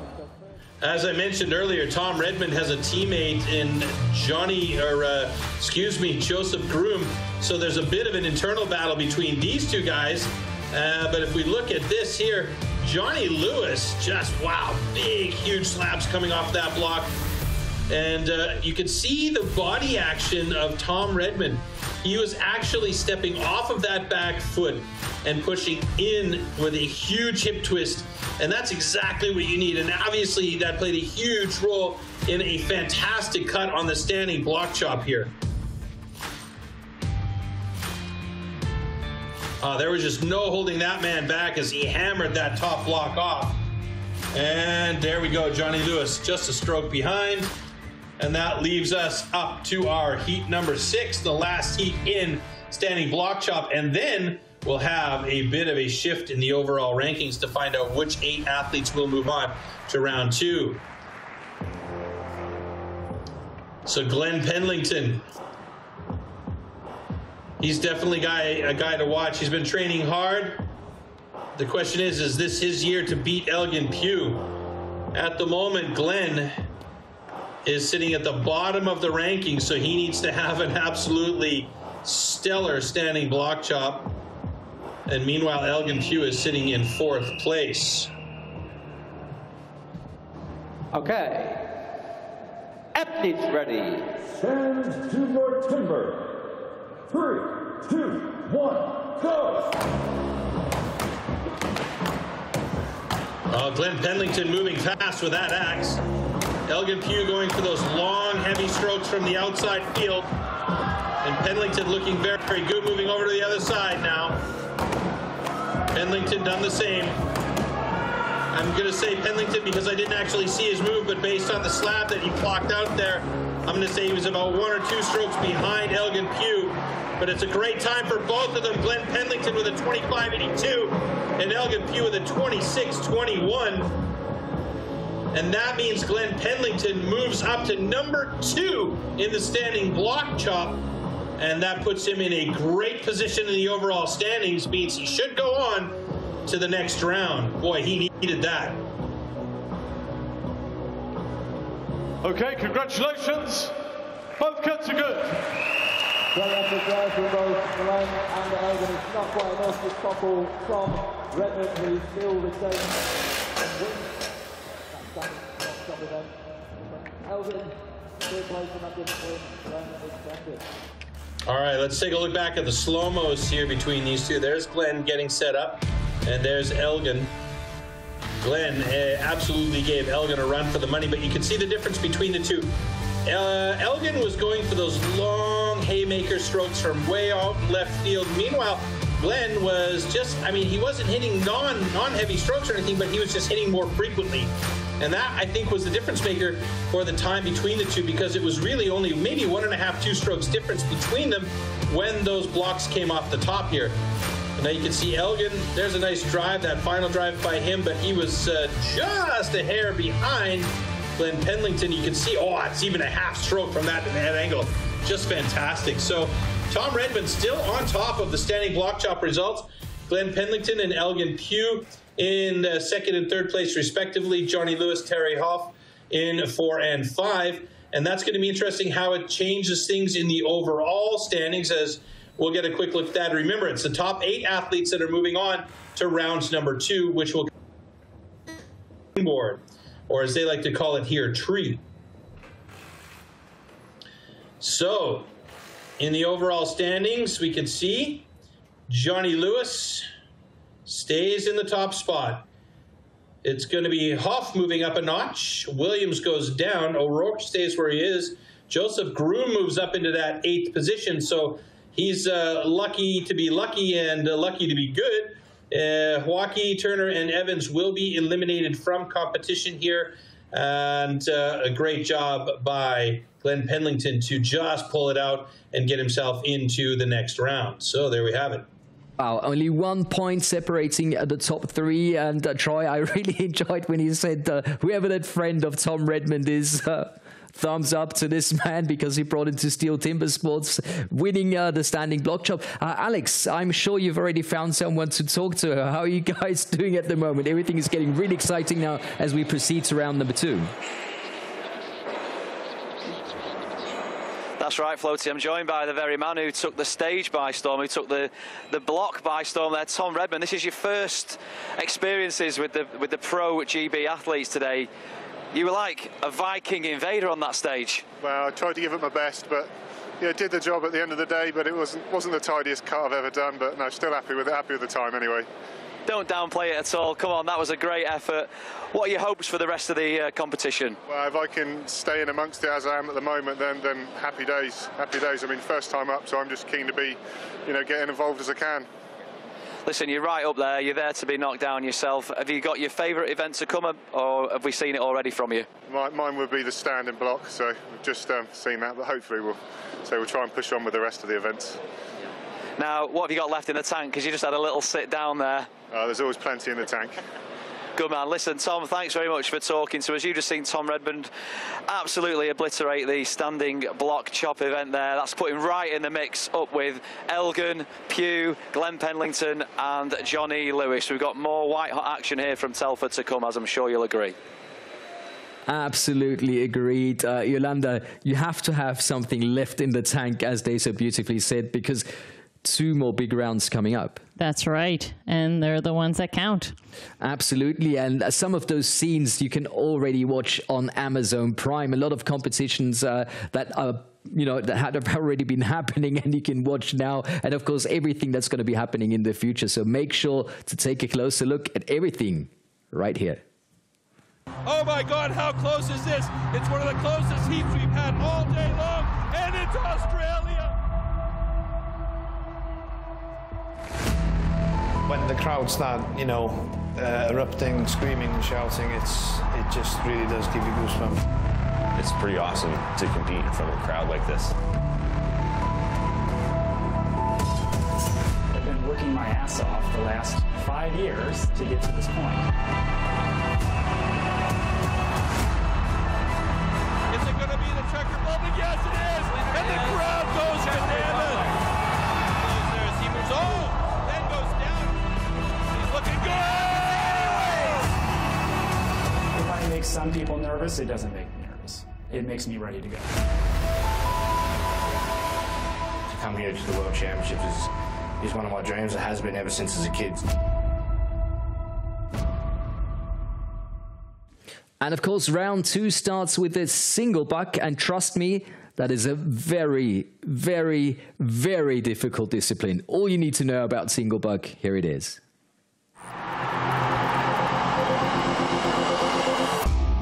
The 2-meter-long cross-cut saw used for the single buck discipline is made especially for competition. A series of consistently patterned 10-centimeter-long teeth are cut with a laser on one side of the saw and then hand-sharpened. Saw teeth are divided into 2 types, cutters and rakers, just like on the old-school saws. The saw weighs about 5 kilos and its base price starts at around €1,500.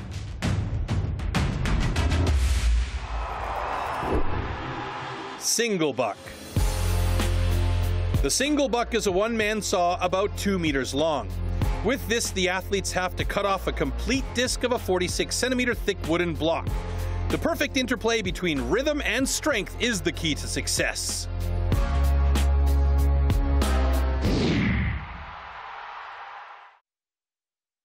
Needs remaining. Let's take a look at the heats. Joseph Groom against Matt O'Rourke in Heat 1. Heat 2 consisting of Ocean Williams and Terryhoff. In Heat 3, we'll see Glenn Pendlington take on Tom Redmond. And finally, in Heat number 4, it will be Elgin Pugh taking on Johnny Lewis. Over to you, Troy.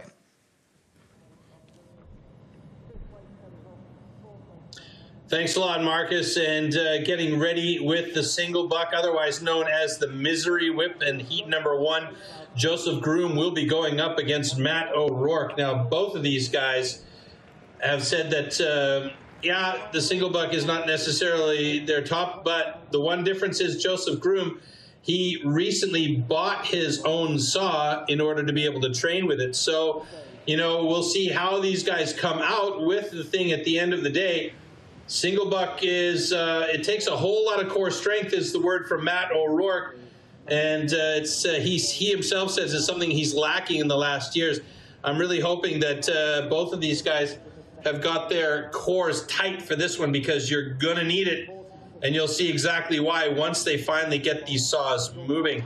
You'll also see a couple of different styles from various athletes. Some guys will utilize the entire length of the saw, all 2 meters of it, and more or less bringing their knuckles right to the wood and burying it and pulling that saw all the way back so that the very tip of the saw disappears inside that block.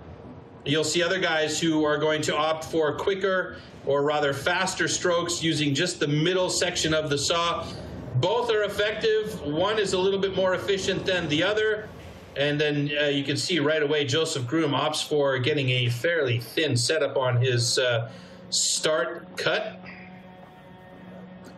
So then he'll clean out the middle of that track with the saw, making sure there's nothing in the way. And again, the technique plays a huge role here, fitness and fluidity. If you have a good technique and you don't angle that saw too much, then you don't have to risk it too badly getting hooked up on a sharp edge or something like that. And in this case, it is single buck with assistance. There is also the discipline single buck without assistance, for which we have another altogether different world record time. But the single buck with assistance world record is 9.39 seconds. Keep an eye on that time. Jason Wynyard from New Zealand holds that record and has held it since 2007. That is a lot of years to hold a record.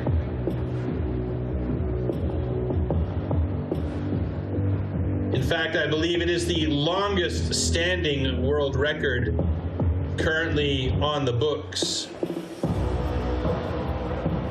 Now what you're seeing here with Matt O'Rourke is just setting the saw upside down in that groove so you can get a couple of test strokes in without illegally cutting deeper than the saw is supposed to be sitting. Okay. Athletes ready. Stand to your timber. 3, 2, 1, go! All right, here we go. Let's check these styles between these two guys. This is going to be a couple of quick starts. Yeah, Joseph Groom going for those big, long strokes, really working it to his advantage. Matt O'Rourke struggling to keep that saw moving as he's hooked up a couple of times, getting a lot of support from his wedger and sprayer there, but Joseph Groom is looking really good as he blocks that thing out at 22.08 with a nice cookie and a personal best. So that is the time to beat at the moment. Matt O'Rourke struggling, and you can see he's not really using that back leg or the body twist to his advantage. So that's that core strength that he mentioned earlier on. So if he stands back on that back leg a little bit farther and just pushes off that back leg with a wider stance, that will help him even without a lot of core strength.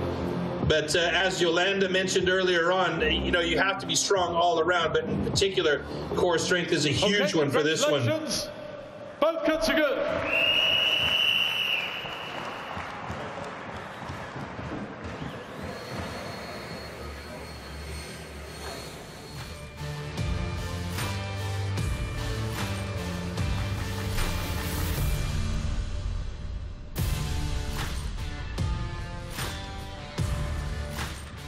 So Joseph Groom has been putting on a bit of a show today as well.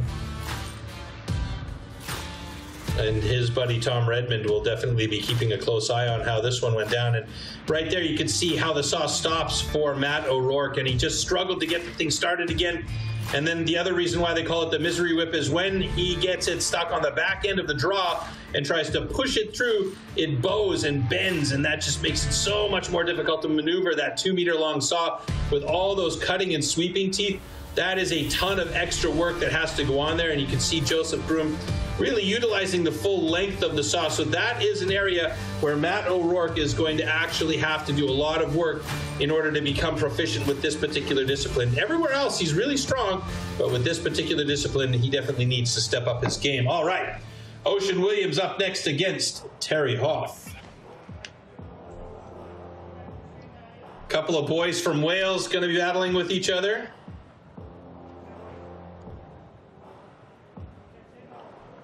That is some ominous music in the background there. Any second now, the Candyman's going to come onto the stage and start providing problems. No, I'm just kidding.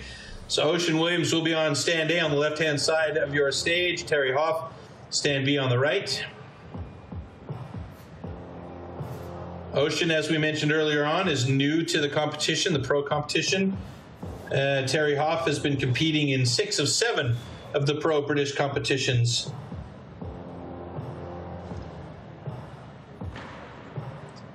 I like his headspace though. Has asked what keeps you motivated, and he says, yeah, got to keep moving and not slow down. And at 55 years of age, he's still looking fit as a fiddle.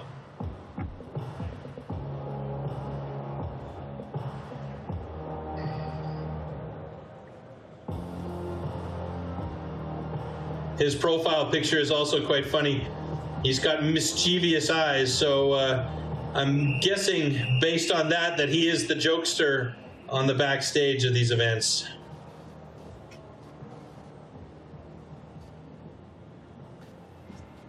Okay. Athletes ready. Stand to your timber. 3, 2, 1, go! So Ocean Williams already getting into a bit of trouble getting that saw stuck a couple of times, and that is a heavy hookup that he's got there that he's got to battle through. Terryhoff also had a little bit of one, but readjusted quickly and got the action going. Now there you see the wedge going into place. The wedge is designed to keep that cookie from binding on the saw as they go through, which is why this particular discipline is so much easier when you have a helper there. And Terryhoff with a 26.28 has a personal best and moves into second place just behind Joseph Groom. Ocean Williams with a 37.73, also a personal best for that man in his first pro competition. Good job, though.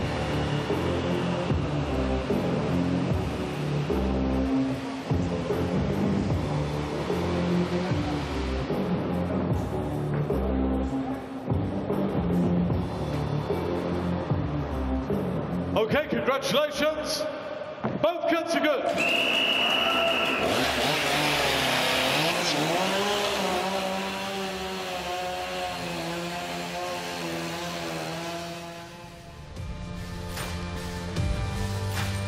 All right, so Ocean Williams getting a little bit of feedback there from an absolute legend, Andrew Evans, who is his wedger and sprayer, and also giving him some support there. As you can see, that saw got stuck numerous times on the draw through. Same thing happened for Terryhoff there, but he readjusted quickly and got that saw moving, and then he was back in the rhythm of it. And that's really what's so important about this particular discipline, is just to keep that saw moving, keep that rhythm going. Even if it's not so fast, try not to get that saw stopped and drop a full cookie. Now at the end here, this one looked a little bit dangerous as he almost twist cut or twist broke off that cookie, but the cookie was complete. The little extra piece that came from the main block itself, so that led to it being a fair cut. And we move on to our next heat between Glenn Pendlington and Tom Redmond, who has been a lot of fun to watch today.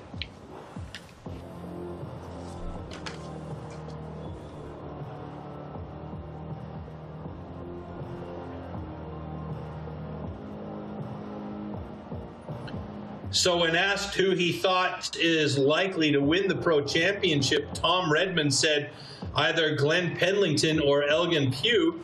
So I wonder how much that's playing a role in his headspace right now as he snuck a peek across the stage towards where Glenn Pendlington was setting up his saw and position.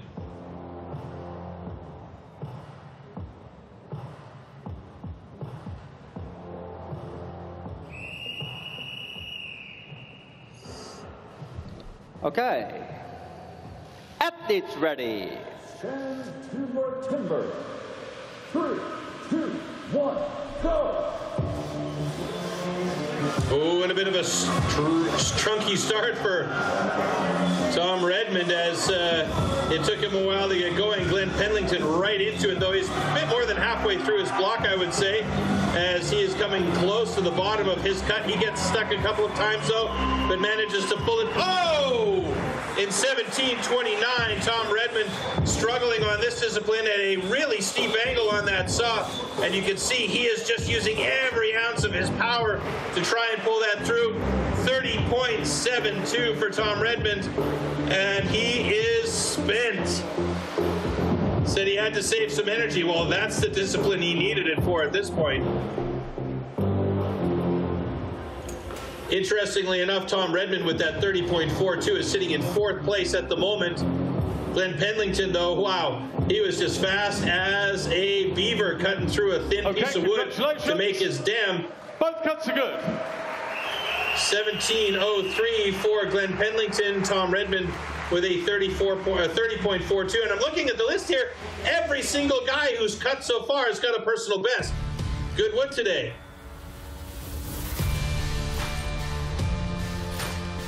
And as I said off the top, you know, this is about getting that saw in motion. And that's the big trouble there right off the bat for Tom Redmond. He was motivated, but getting that saw moving was his biggest problem. Once it was going, then it was okay until he got down to the bottom of his cut. And then he started to say, oh boy, this is a lot harder than I realized. And the power just started to leave him. Meanwhile, Glenn Pendlington with an absolutely blistering 17.03 cut. And I love the battle on Tom Redmond, though. I love the battle. Never give up. That's the attitude. But, you know, these bigger guys, they got a lot more muscle mass to deal with. And That means more oxygen is required to keep those muscles moving in these competitions.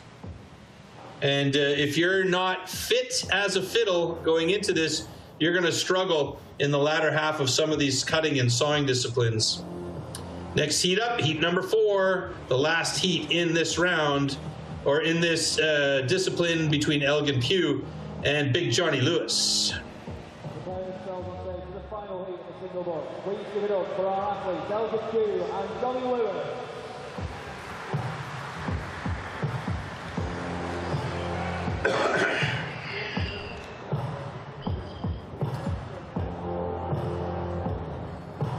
Elgin Pugh's personal best is a solid 14:22. Johnny Lewis 19:79. So both of them under the 20-second mark, and that could mean for Tom Redmond a little bit of bad luck if they both hit their stride here. Although he should be okay. We should see Tom Redmond going, or at least going on to Springboard, and that's a discipline that he's going to have to really get through. Athletes ready. Stand to your timber. 3, 2, 1, go! So you can see the difference here. Elgin Pugh starts right away with long strokes, whereas Johnny Lewis decides to go for the short, quick, choppy strokes there to just try and get in there as much as possible. But the more efficient cuts of Elgin Pugh is definitely advantage. And he's got a 15.89 cut. Johnny Lewis isn't going to make his personal best. He'll be over 20, but you can see the difference here with those short, choppy cuts. He's going to get through, but it's going to be 28.05. So he slips into 5th place. Elgin Pugh moves up into the top of the ranking in single buck, just ahead of Glenn Pendlington. Elgin Pugh with a 15.65 after adjustment.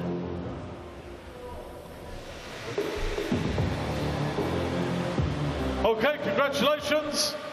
Both cuts are good.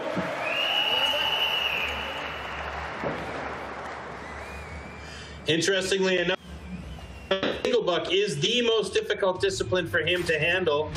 And it was quite obvious in that. You can see the difference in the style between these two guys.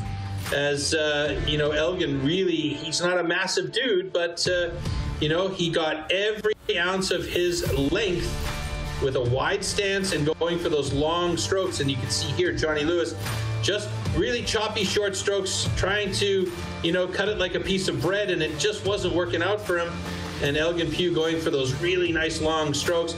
You know, Johnny Lewis is a solid boy, and, you know, with a little bit of practice on this one, stepping back on that back foot, giving him a little bit more length on the arms for those long strokes, and he'll be ripping through that in no time flat because he's got a lot of power. And obviously, the fitness isn't the problem, because being able to chop like or cut like that with that 2-meter long saw, it's taken even more effort. So, yeah. Single buck results so far, Elgin Pugh and Glenn Pendlington, the two guys that are under 20 seconds with a 15.65, and Glenn Pendlington with his 17.03 personal best. Then Joseph Groom, just over 20 seconds in 3rd place with a 21.83, Terryhoff 26.21. Then we got Johnny Lewis, who we just saw with a 27.81, Tom Redmond. Matt O'Rourke, 36.30, and Ocean Williams with a 37.38. And that means we'll head back into the studio and get ready for our, oh no, we check out the overall standings first. So let's see what this does to everything as we get our scores. Oh, look at this. Elgin Pugh moves up into the top spot with 47 points. Glenn Pendlington with 41. Johnny Lewis, still in a good position with 39. And Tom Redmond, 36. Terryhoff, 29. Joseph Groom with 27. Matt O'Rourke with 20. And Ocean Williams with 19. So, yeah. Bit of shifting around as we get ready for Springboard. Absolutely. Glenn Pendlington in 2nd place in the single buck and overall, and it looks like he's having a great time with Alex at the moment. Yes, thanks, Floaty. Over here in Telford right now, I'm joined by Glenn Pendlington, who posted a new personal best in the single book, 17.03. Glenn, shaving over half a second off your personal best. You must be happy. Yeah, really happy. That's something I've worked quite hard on in the, you know, the off-COVID season, as we should say. And yeah, so happy to shave that half a second off, and yeah, could do even more next time. Now, I know in your professional life you've been busy and ever. You're in fantastic shape. You turned 30 last year, just in that window where you had a brief respite from lockdown. Did you celebrate at all? Yeah, we managed to get out and do a little something with the boys. So, you know, we were lucky that it was in that gap where we could do stuff because of COVID. But yeah, so I did have a bit of a celebration.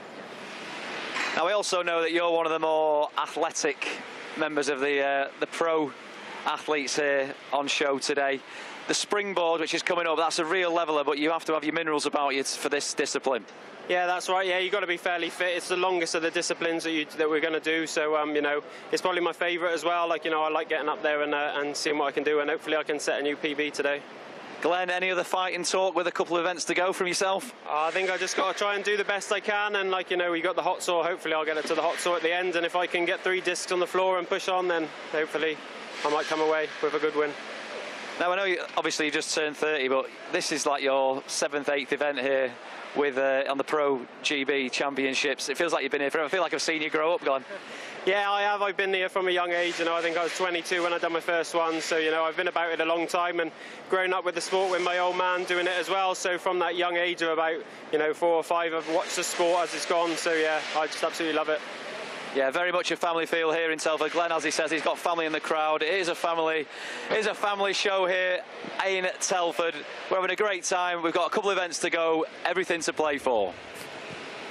Cheers, guys. A very modest man, Glenn. I'm very sure he's going to make it to the hot, so if you ask me. But Yolanda, isn't it great to see 4 new pros in these GB championships? Oh, yeah, definitely. It's always nice to see new faces and the talent that these guys already have, as it being their first competition, is so surprising. Absolutely, and I think one of the reasons might be the Rookie Academy. So let's take a close look what's happening there. Today we are at Bart Jensen's training camp in Holland, the rookie training camp. It's a great experience because there are 3 national champions, Hans-Ove Hansen, Christoph Geisler, Martin Komarek, so it's fantastic.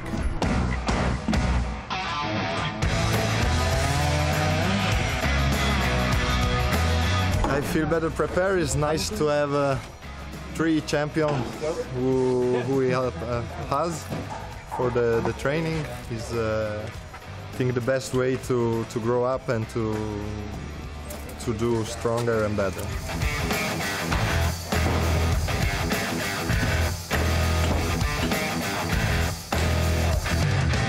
The knowledge of the experienced athletes, that's the key how we can move the sport and the new generation forward.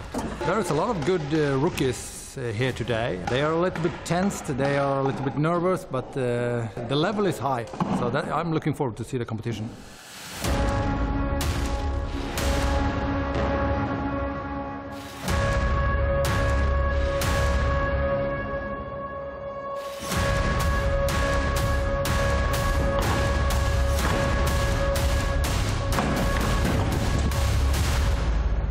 I hope when the athletes go home tomorrow night, they are excited for the next competition.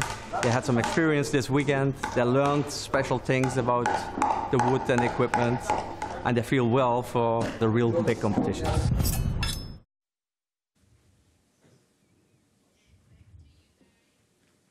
I've already seen some of these youngsters compete. Oh my word, that's going to be a big danger for some of the older guys in a few years.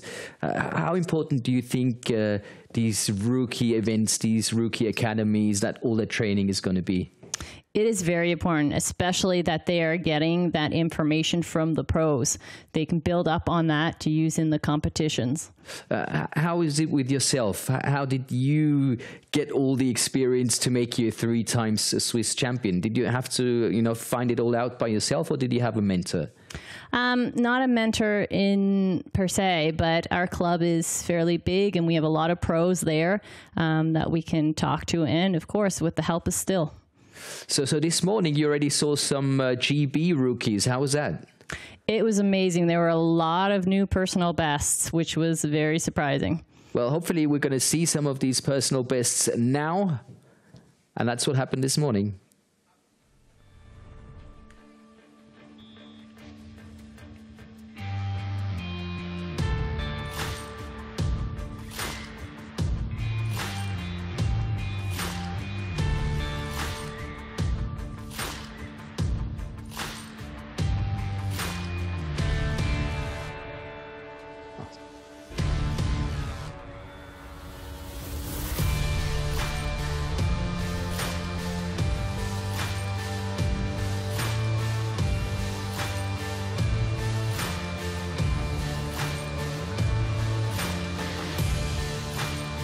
Oh, that's great to see.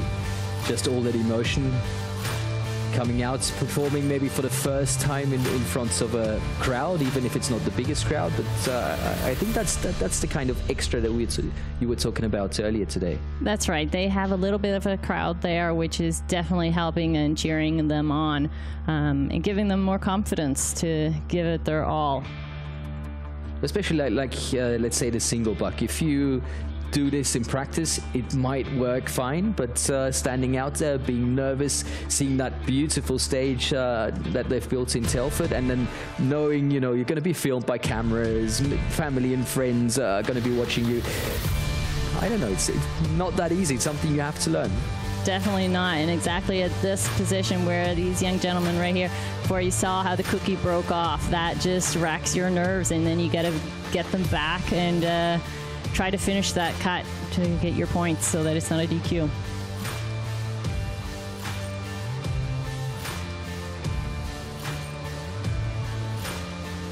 But it's definitely great to see GB back in the game.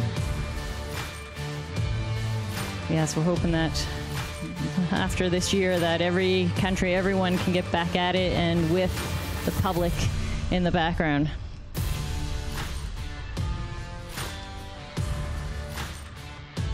So what would you advise to start off with if we have like the 6 disciplines we're seeing now in the pro competition? If you want to start off with STIHL Timber Sports, is the standing block chop, is that the one to start off with? Definitely not. For the chopping events, underhand is the optimal discipline to start off with. Stock saw and single buck are very close behind. So you're not going to start off with the springboard or the hot saw? No. That might not be the wisest of choices. No, the underhand is also one of the favorites for all the newcomers, for the rookies. It's the first time you get that axe in your hand and you can start chopping.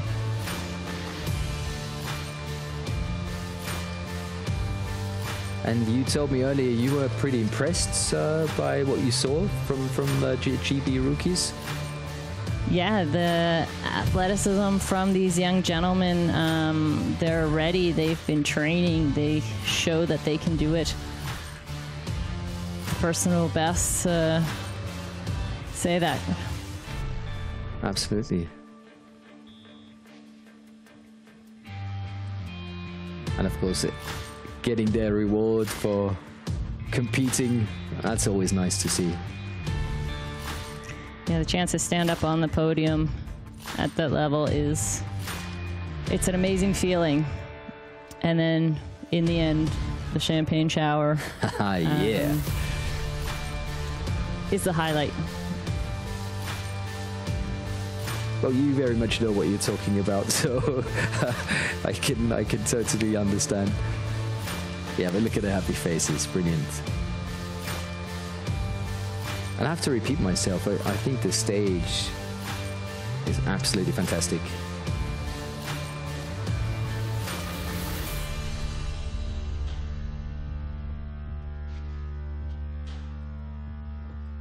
Well done, guys. And here's that champagne shower. Just like the pros. Absolutely fantastic. I know you enjoyed that.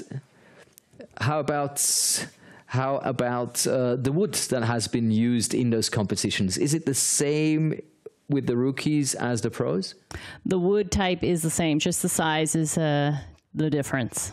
And the quality of the wood, of course, is very important. That's right, that is also the same. Well, let's find out how we can make sure that the quality of the wood is as good as it is.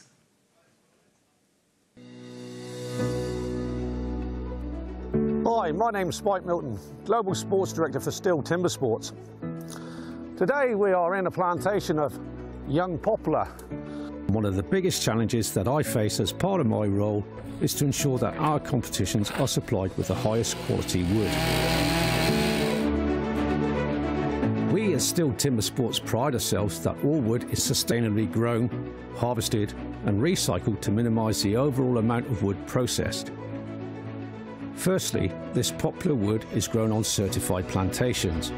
These are fast-growing hybrids which are 100% sustainable. The plantations are predominantly used for the packaging industry, and therefore our trees can be considered as a side product.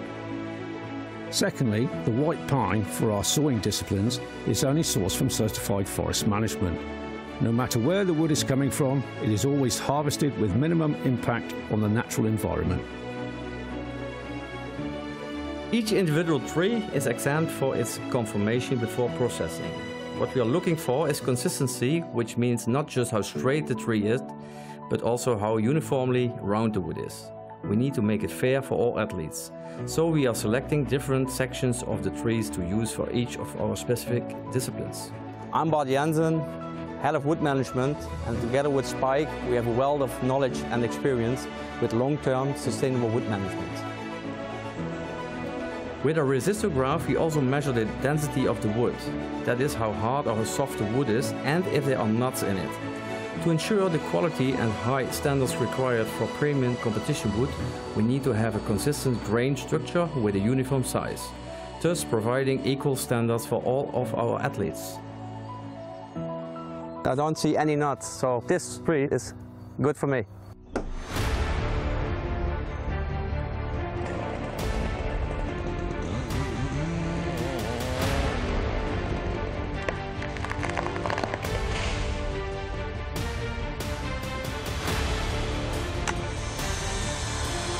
Once the trees are felled, extracted and transported to our facilities, we measure, mark and then cut the wood into sized blocks.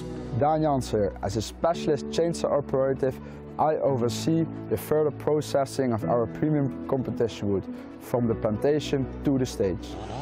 Removing all visible imperfections and knots which could affect the chopping or sawing of the block. We then peel the blocks ready for competition. Careful selection, the blocks then leave our yard and are distributed internationally to our STIHL TIMBERSPORTS competitions, guaranteeing fair competitions for all our pro, intermediate, rookie and women athletes.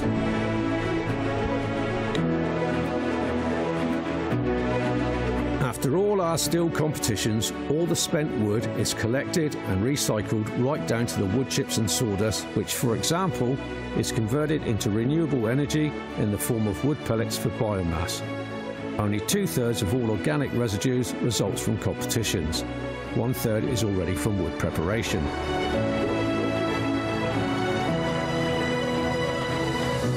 In order to achieve a long-term consistent premier wood supply for the coming years, we quest to find certified partners. This ensures that all newly planted trees are nurtured and managed, promoting maximum efficiency and sustainability for the future conservation of our valuable forests. Therefore, as you can see, with good harvesting practices and good management with silviculture, the ground is quickly replaced by new trees, or could even be used for arable for farmers and future rotations.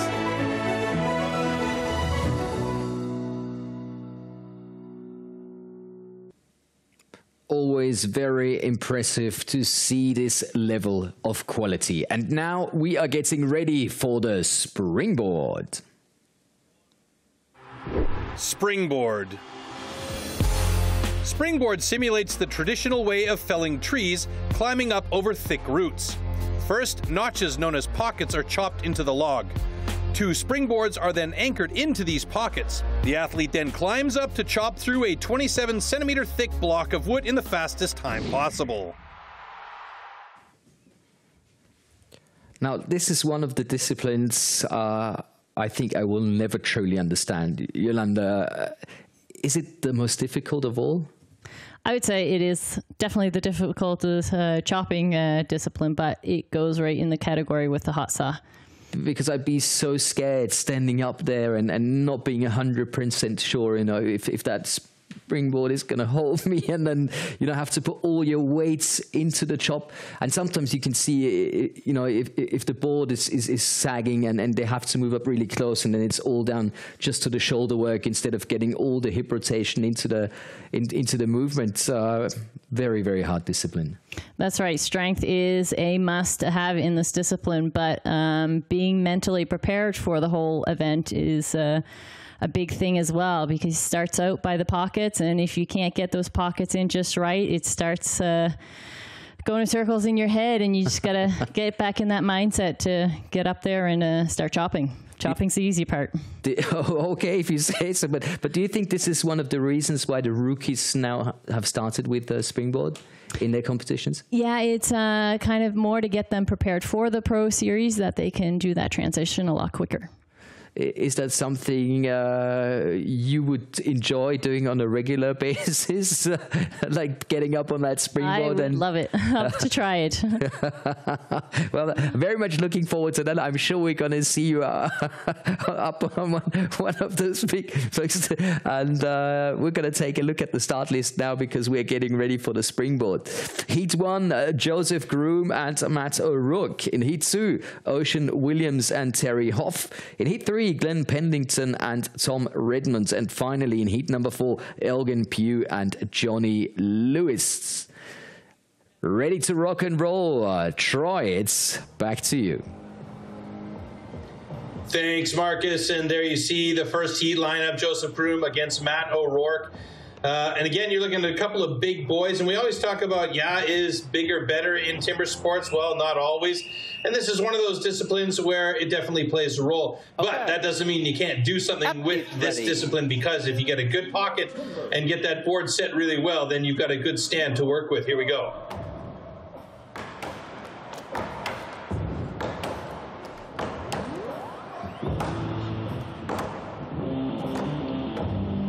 So Matt O'Rourke with a 6-hit pocket. Joseph Groom, I think he had 7. Really important is to get that board in place, and obviously Joseph Groom not feeling that board, neither is Matt O'Rourke. And this is where it gets critical. You want to get that board set. You want to make sure that you've got a good angle on the board. And remember, the first board is not nearly as important as that second board when you're 2 meters up in the air. So Matt O'Rourke's got himself a good first board set. You can see the angle on it.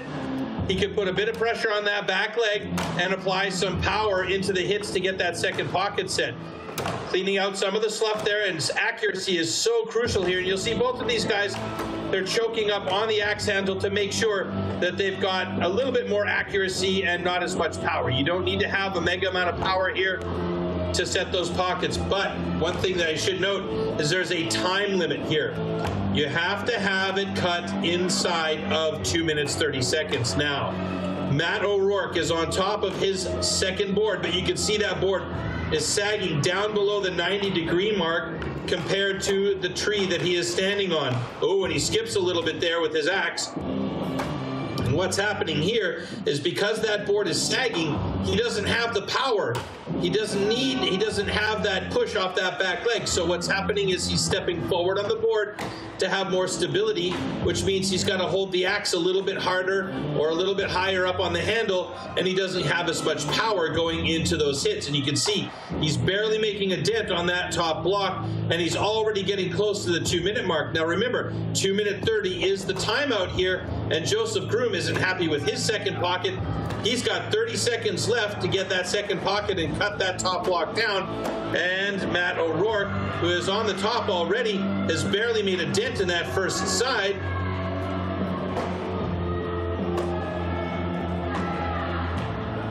But he's still going. Joseph Groom, it looks like he has given up. Just absolutely devastated with the amount of power and headspace that you need for this particular discipline. 3 seconds left for Matt O'Rourke here. And there you see a timeout. So we're going to have a DQ for both these guys. We see a 2 minute 4:95 for Joseph Groom, but that will be a DQ'd non-start. So yeah, that's an unfortunate situation. But again, this is something that these guys have to have in their repertoire, and it's something that requires time and effort to get exactly right. And these guys coming from the rookies and becoming, as new pro competitors, just don't have the experience here yet. Unfortunately, both disqualified, ran out of time.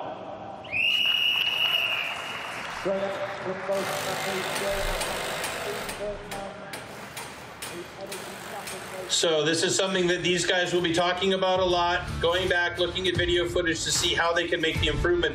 The big thing here is those pockets, and like Yolanda asserted to earlier, getting those pockets set quickly and getting up on the boards as quickly and efficiently as possible is so critical in this discipline. So the first board set there for Joseph Groom. He didn't like it. Matt O'Rourke got up on his first board, and the board position was actually not so great. He could see, he tested it, put it down, got his axe, and tried to set the second or the pocket a little bit better. Now the second pocket's here. This is the critical pocket. You want to make sure that this pocket is absolutely perfect. So Matt O'Rourke sets the board in his pocket. He's got a bit of sag, which means he's got to come closer to that block. And you can see here, Joseph Groom just said, no, that's not for me. The pocket's too deep. I'm not going to get a good hold. Cutting a new pocket will just be a waste of time. You know, you have to pick and choose your battles. And in that case, you'd like to see the guy fight through, but you know that it's just going to be a matter of time before he's killing himself up on top of the block there. So yeah, this is, like you said, Yolanda, this is a tough one because it's just like a make or break situation. To get yourself into that hot saw, you have to be able to get through the springboard. Next heat up, Ocean Williams against Terryhoff.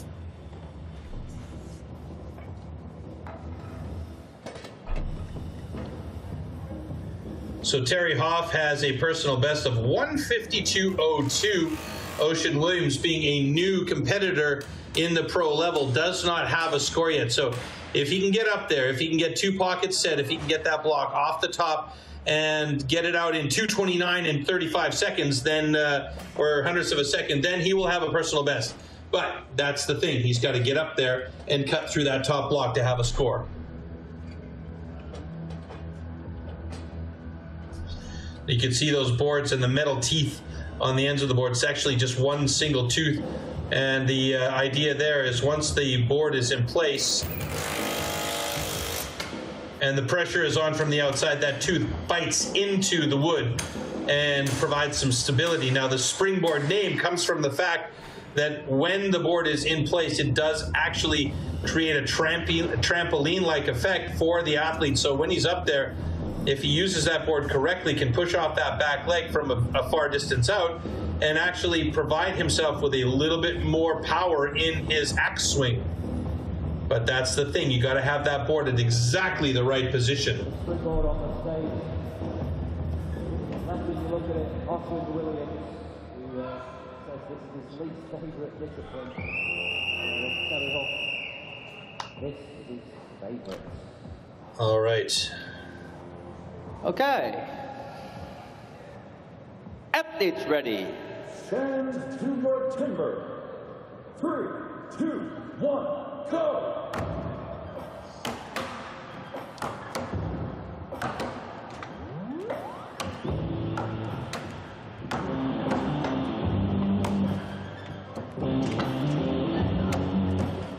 So for Terryhoff, I'm thinking that was about a 6-hit pocket.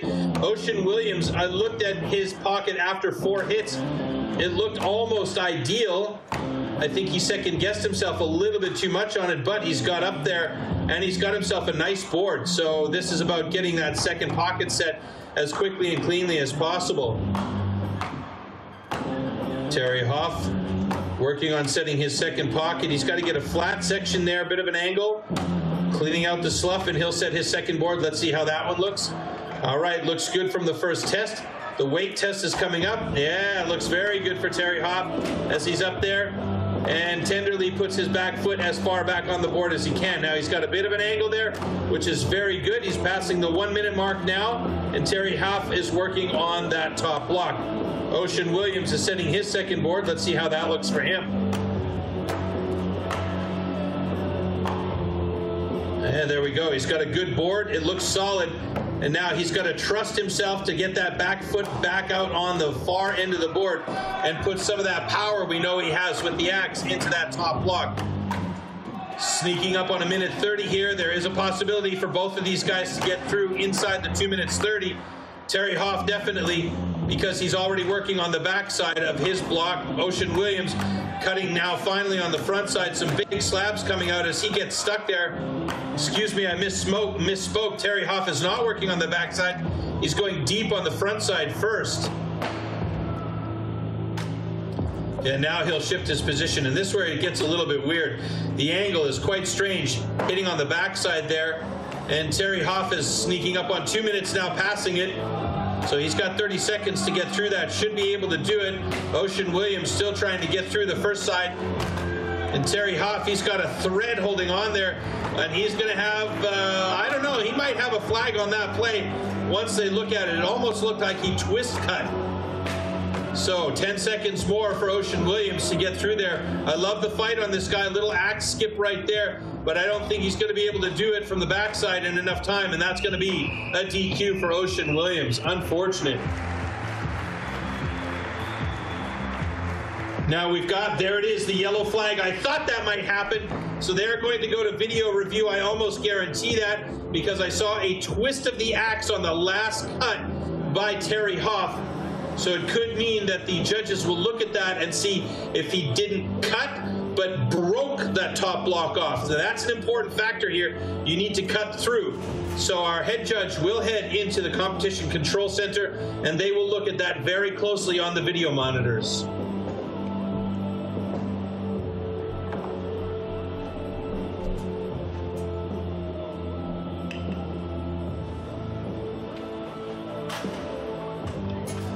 Well, so far, Terryhoff is the only guy to have a score in the books with a time of 2:10.92, but it's at risk at the moment of becoming a DQ because of a twist.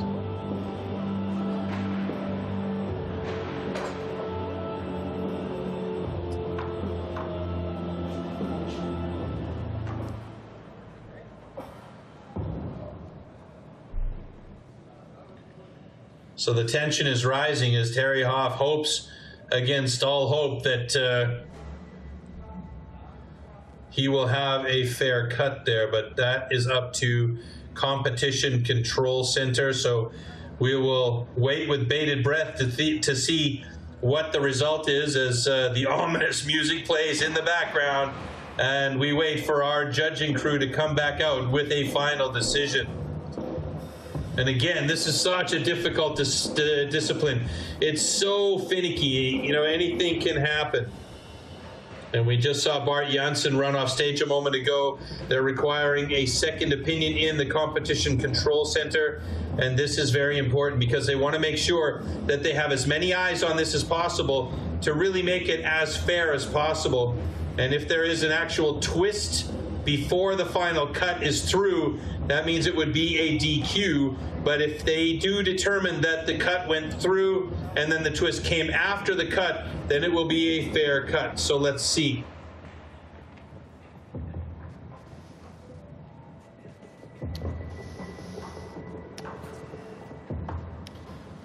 Okay, so sadly we had a disqualification out of time, and we made a video check for the final hit on stand 4, and it's a disqualification for wrenching the top of the block off at the final hit. Sorry. All right, so Terryhoff is absolutely incensed with that decision by the judges. But, you know, I made the call there as well as I saw that block come off of the top, and maybe we could see a review of that in the slow-mo. The wrenching action or twisting action of the axe actually was the reason why the block came off the top, as we see Ocean Williams there setting his first pocket. Now watch this. We didn't get to see it, unfortunately, but that after 4 hits, it seemed to me like Ocean's pocket was actually very good. Excuse me. Now Ocean gets up on a good board there, and Terryhoff is already working on his second pocket.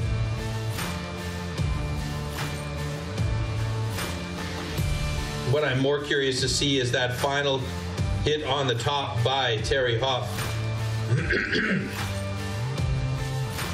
And you can see the difference there just coming past the minute mark, and Ocean Williams still working to get that pocket in. Once he did get his board in place, he had a very good board though. So you have to give him props for that board, absolutely. Terryhoff going deep on the first side, And it's when he switched his foot position and went to the backside when it got interesting for Terryhoff, and you can see now Ocean using that power and pushing off of that back foot to get through there.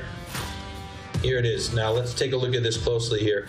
This is the backside of the block for Terryhoff as we go back to a quick view of Ocean Williams.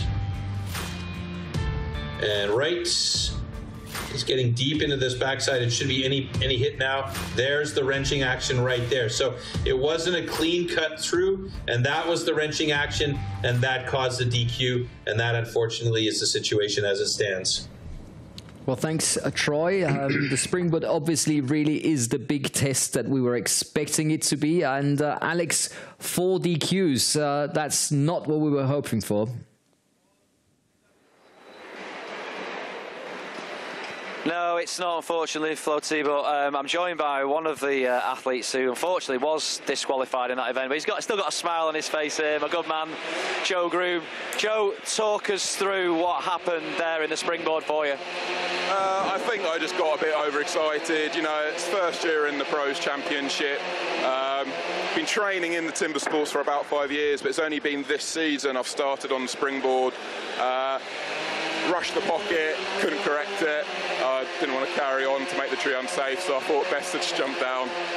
But I tried my best, and that's all I can do. Yeah, unfortunately, we do have to talk about that to begin with, and that's the bad stuff out of the way. But there's plenty of good stuff to talk about for you today. It's your first Pro Championships. How have you found the whole experience so far? Oh, it's incredibly enjoyable. You know, the bunch of guys here are really great. They're always willing to help. Had a bit of a slow start to the day of the underhand and the stock saw, but the single buck and standing block were pretty decent. So I'm glad I just managed to get through the first round, really. That's what I was aiming for in my first season. So it's hard, but it's enjoyable at the same time. Yeah, like I know, wood, timber, trees are your life. You're even a lecturer now, Joe. Yeah, I've been lecturing for a couple of years. I teach sort of tree surgery, but obviously it's completely different to what we do here, because we teach everything to maximise safety, and then you come here and you're wielding axes around. Obviously safety, but it's completely different, but the students seem to like it, so yeah, inspires them maybe. Now, I know we've known each other for a few years and I've seen you come through the ranks, but what's the pathway, what's the adventure in timber sports been like for you, Joe? It's been great. I mean, I started probably 5 or 6 years ago, just at a newcomers tryout. Went and tried out, and I was 25 at the time, so I managed to compete in the rookies for my first year, which was my last year of the rookies. Spent a couple of years in the intermediate stage where there wasn't a lot of competition for us, and then it's only really been within the last sort of year or so I've been pushing up to get all 6 disciplines to a safe enough level to come into the pros. So it's taken a while, but I'll be back next year, raring to go, be training hard over winter, so watch out. Good man, Joe. Hot saw is the last event for all our athletes now this afternoon. Any hopes and aspirations as we enter the final throws of competition? For who I want to win, or for myself? Well, I doubtful I'll get through to it, obviously. The hot saw are one of the ones I actually really quite enjoy, annoyingly, but you know, I've done my best here today. I think the people that will be going through deserve the win, all of them. So yeah, I'll be looking forward to see what happens next. Joe, love your positivity. Keep that smile beaming. We are moving on to the hot saw. It's about to get loud and fast here in Telford. Good man, great character. Yolanda, one thing I've been dying to ask you, what are you doing next weekend? I'm competing in Switzerland. So excited. Oh, yeah. So let's take a look at the schedule for next week again. Make sure not to miss out on that. The Swiss Championship, and of course we'll be streaming that live, and the day after another great one coming up. That's right, that's the World Trophy European Qualifier. So that's one to look forward to as well. So the whole weekend full of STIHL Timber Sports. That's right. Really looking forward to that. Getting excited, of course, for the heats 3 and 4 that we're still missing in the Springboard. And that means we're going to find out who's going to make it to the hot saw, because as we said at the beginning, we've got 8 athletes competing at this very moment in the second round, but only 6 will make it to the hot saw. And that's And that's what Joe was talking about, knowing more or less that he's not going to end up with the hot saw, even though that he would have really enjoyed to do that. Yeah. Is looking at this stage, you know, if you really want to go on to the third round, what do you think is going to make the big difference? Not getting DQ'd, not being within that time limit. You know, where can process be made? That is the big thing right now. Try and just keep it calm, make a safe cut, get that time without a DQ to continue on. That is the big. Because that is what Joseph said. He was kind of overexcited, really going for it, and then you end up killing that first pocket, and then it's going to be very, very hard. That's when the nerves get the best of you. That's when the nerves get the best of you. By the way, make sure to send us some pictures, to send us some information, to join us on social media. You can see it, hashtag STIHL TIMBERSPORTS, hashtag Kiss My Axe. You've been posting pictures lately, Yolanda? I haven't, because we haven't had that many competitions. Yeah, but practice pictures and, I don't know, private pictures, you know, the fan community wants to see that. I'm only new with this whole social media, so I gotta work on it. Oh, yeah. Is that a promise? It is a promise. Oh, great. Well, we've got two more heats coming up. Glenn Pendlington against Tom Redmond, and Elgin Pugh against Johnny Lewis. That's what's coming up. The brackets will show you in a moment, I hope. Here we go. And that is what has been happening so far. Of course, Elgin Pugh, after the 4 DQs, still up on top. And he is in the lead with 47 points at this very moment, in front of Glenn Pendlington with 41, as we proceed into the final 2 heats in just a few moments. So let's see the overall score. Elgin Pugh 47, Glenn Pendlington 41, and Johnny Lewis with 39 at this very moment as we go through all the competitions here in this bracket.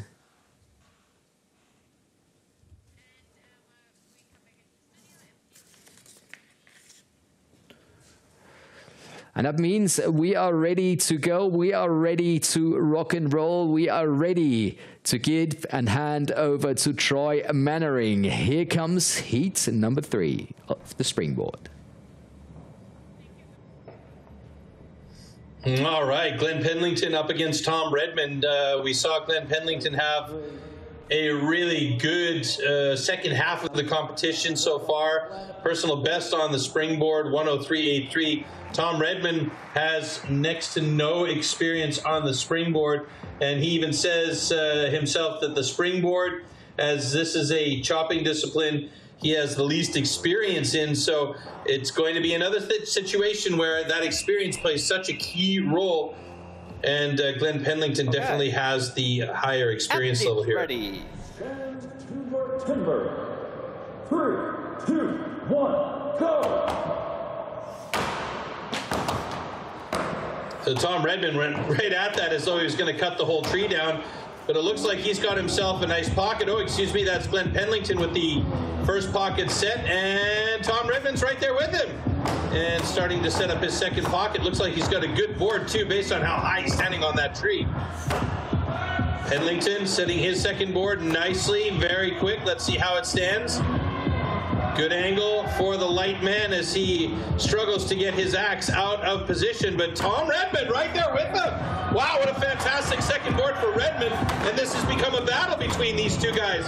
A lot of experience against a brand new competitor in the pro circuit here, and Tom Redmond has been such a breath of fresh air here today, and this is a discipline that he was scared of coming into the competition, but obviously it's not scaring him that badly. He's got a great second board, and he's battling a young man, or well, not young man, but a man in Glenn Pendlington who has a lot more experience in this discipline, and he's keeping up with him quite well.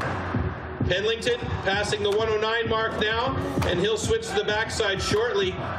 There we go. So Redmond just needs to get himself a good score, and he'll have a personal best no matter what. And he's already switched to the backside. He's decided to go through with not a very deep front pocket, but he's dealing with power. And it's Glenn Pendlington in 1:30.45, and Redmond still battling as he's going to go back to the front side. He's cut through on both sides now, so however he gets this block down will count. And there we go, 1:44.46. He's got himself a personal best. Wow, what a great job. 2 boards in good time, and it was really just about that top block. He struggled on the backside a bit because I don't think he went through deep enough on the front side, but nevertheless, we have some scores in the books. So a 1:30.21 for Glenn Pendlington after adjustment, and Tom Redmond with a 1:44.18 and a personal best, and that is a great way to get his professional career started.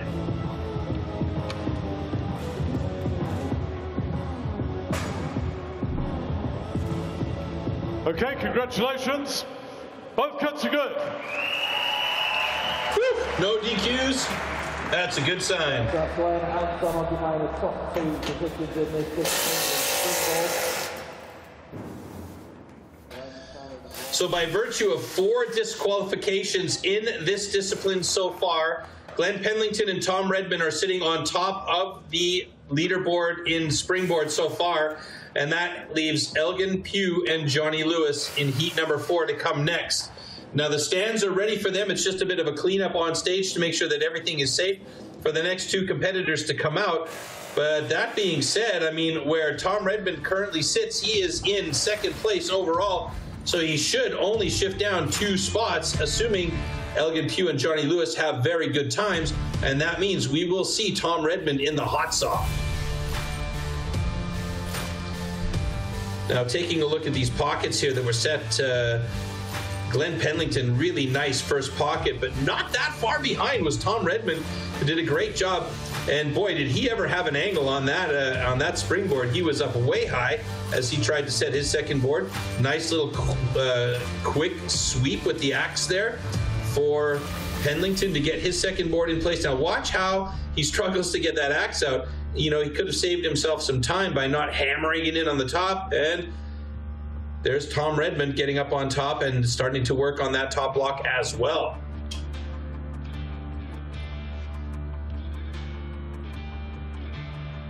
Penlington moving over to the other side. You can see how deep he is on the first side, and this is the difference between his top block and Tom Redmond's top block. And Redmond didn't go through as deep on the first side, and so that meant that he had to cut hard or more from the backside and just cost himself a little bit more time. So nevertheless, he's got himself a time, and that's a great job by Tom Redmond. And we go to our next heat between Elgin Pugh and John Lewis.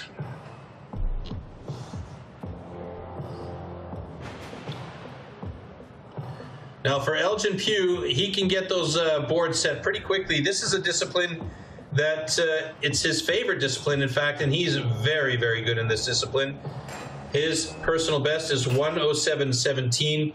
Johnny Lewis, on the other hand, not such a fan of this discipline, but still can manage it pretty well. He is a big man, though, and if he can get up top quickly, cutting that top block should be no problem for him at all. His personal best, 2:03.09. Okay. Athletes ready. Stand to your timber. 3, 2, 1, go!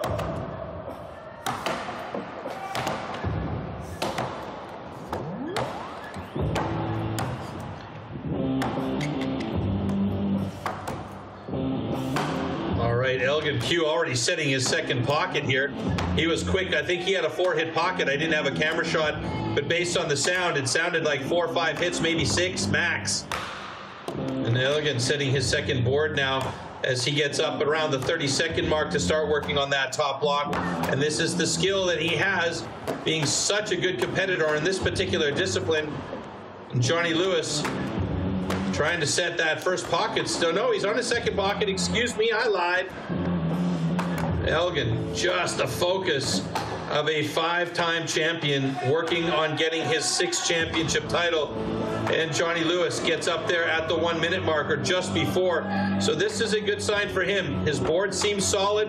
He's got good angle on there. Surprisingly, well, no, that's Elgin Pugh has stepped forward on his block now, or on his board, in order to cut that top block from the backside. And he's got it in 109.48. So Johnny Lewis now doing his best to apply some power there. He's not feeling really confident with that back leg, so you can see he's using a lot of his upper body strength in order to make those cuts through. 1 minute 30 here. So can he get himself a personal best? He's got to go deep on this first side before switching. Elgin Pugh already down after a time of 109.48. Remember, 203.09 is the personal best for Johnny Lewis. And he is going to start working on the backside now, and he might be able to do it if he can be powerful on this backside, but that is an awkward angle, and I don't think it's going to happen for him. But he should be in under the 2 minute 30 mark, which means we should have a score for Johnny Lewis. Getting lots of support from the audience in the background, which is great to hear finally after being away from the sport for so long now. He's got to get it done in 15 seconds. Otherwise, he might be in trouble. He's cut from both sides, so he's opting to go back to the front side here. And will it be enough to get through, or will we have another DQ for time elapsed? Oh, he needs a big... No, it's not going to happen for Johnny Lewis. That is unfortunate. We've got another DQ, so we only have 3 scores that actually count.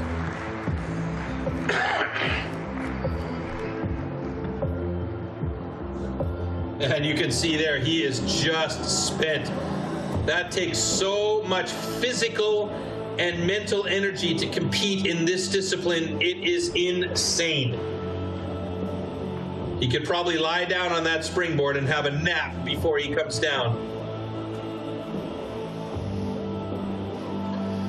So at the moment, we only have 3 scores to count, with one of them being a personal best for Tom Redmond. Unfortunately out of time, so disqualification. However, the count is good.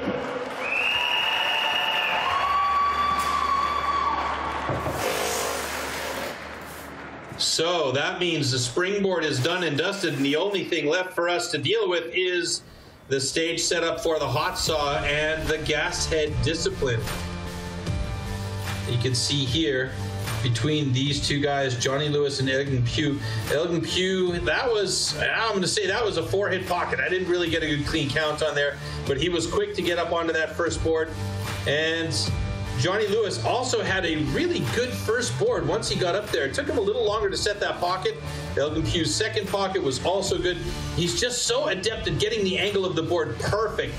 And once he's up there, you can see that back foot is well towards the back of the board, and that gives him an opportunity to push off of that back hip. Now here, you can see Johnny Lewis, he stepped forward on the board, feeling a little not so confident on the back end of that board, which means he's using more of his upper body strength and not using that core and lower body to really add power to those hits. And the board started to sag a little bit, and that just caused problems for him. And you can see, yeah, one final push with his hand, and he was close. He was very close, but unfortunately, it wasn't enough. So Elgin Pugh at the top of the springboard rankings, with Glenn Pendlington, as expected, in second place, and Tom Redmond, who was a bit of a surprise here, in third place with the only other score for springboard. The rest of the guys had timeout DQs, and with the exception of Terryhoff, who had a wrenching DQ. And if we take a look at the overall standings, that means that we're going to have some more shifts here. Remembering that only the top 6 guys will go on to the hot saw. And take a look at this.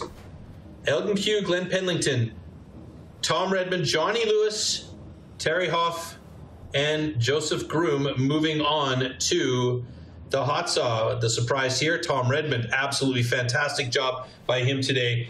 Big props out to him for doing such a good job to make it to the make or break discipline. Absolutely, Troy. And that's our top 6. Yolanda, Elgin Pugh, a class of his own? Definitely. Oh yeah, well, I'm sure Alex is going to ask Elgin 1 or 2 questions about the springboard, but great job, absolutely fantastic. Over to you guys. Well, really, I would have liked to have gone to the Well, we can see him already. Hopefully they can hear us. Alex, Elgin, it's over to you guys. You can rock the stage. We're live with you guys, Alex and Elgin. I can't hear anybody.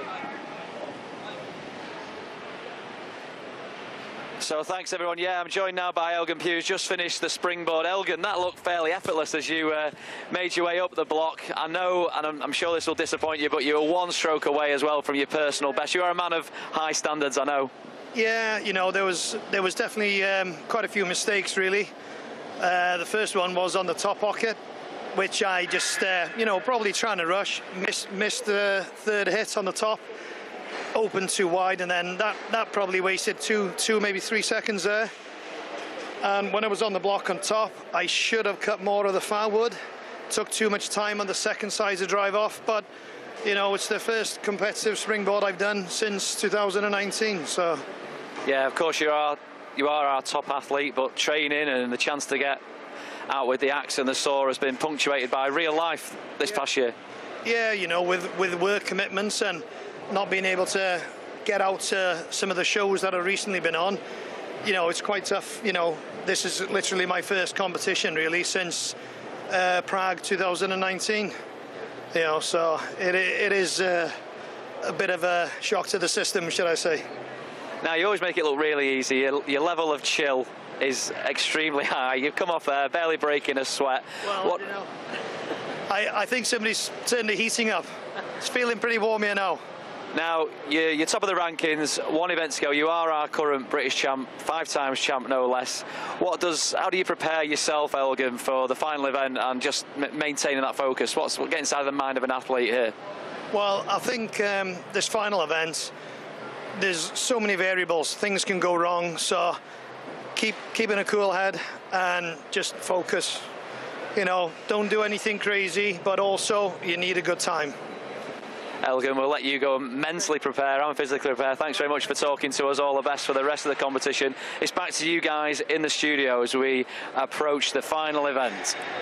Well, thanks very much. Elgin, finding a lot of details he was not too happy with. Yolanda, is that how champions think? Yeah, they always are picking apart their performance, their event, and trying to figure out how to do it better the next time. Are you the kind of guy that's very hard to herself as well? Well, luckily we only have 4 disciplines, so I don't have that many to pick through. But yeah, I'm pretty I should have strict done on this myself. Yeah. Well, I've done my maths as we're going into the final discipline, and Elgin is up by 8 points. That would mean if Glenn wins the hot saw and Elgin comes in 4th, Glenn would win by 1 point. So everything and anything is still possible, and that's why we call the hot saw the maker or the breaker.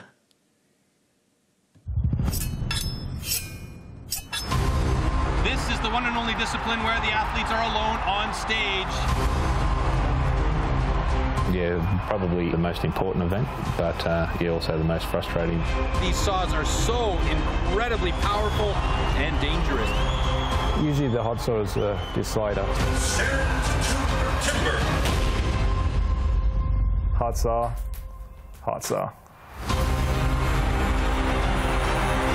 Like I can't describe to you when we're out there under pressure. Saw starts well, first disc looks solid, cut is good. You know, you're always ending the competition on a hot saw, so you know where you're going to be at when you finish. So you're either at a real big high or just is what it is. Nice clean cuts, easy, relaxed. Der Hot Saw ist für mich die geilste Disziplin der Welt.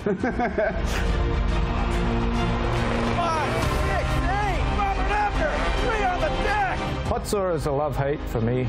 I honestly don't get that much enjoyment out of it. I'm not a motorhead. I swallow my pills and eat it. Once the competition comes, anything can happen. Oh no, a false start by Sterling Hart. What a disaster. Yeah, it was a disappointment for me. Happens though, it's part of competing. I saw there's 3 good discs there, but then let that nose come right up underneath the crossover the line. Fortunately, a disqualification. It all relies on the hot saw. Oh no! Irgendwie soll es einfach nicht sein. Und dann springt die Hot saw nicht an, wieder mal. Oh man, That is a bummer for Robert Ebner. What are you taking away from this event? Oh, probably last place. I don't know, headache. Yeah, shiratsu. What else do you want?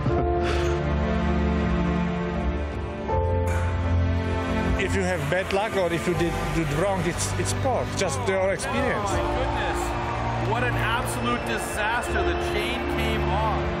I was not disappointed because everybody see that I can be with the guys in front.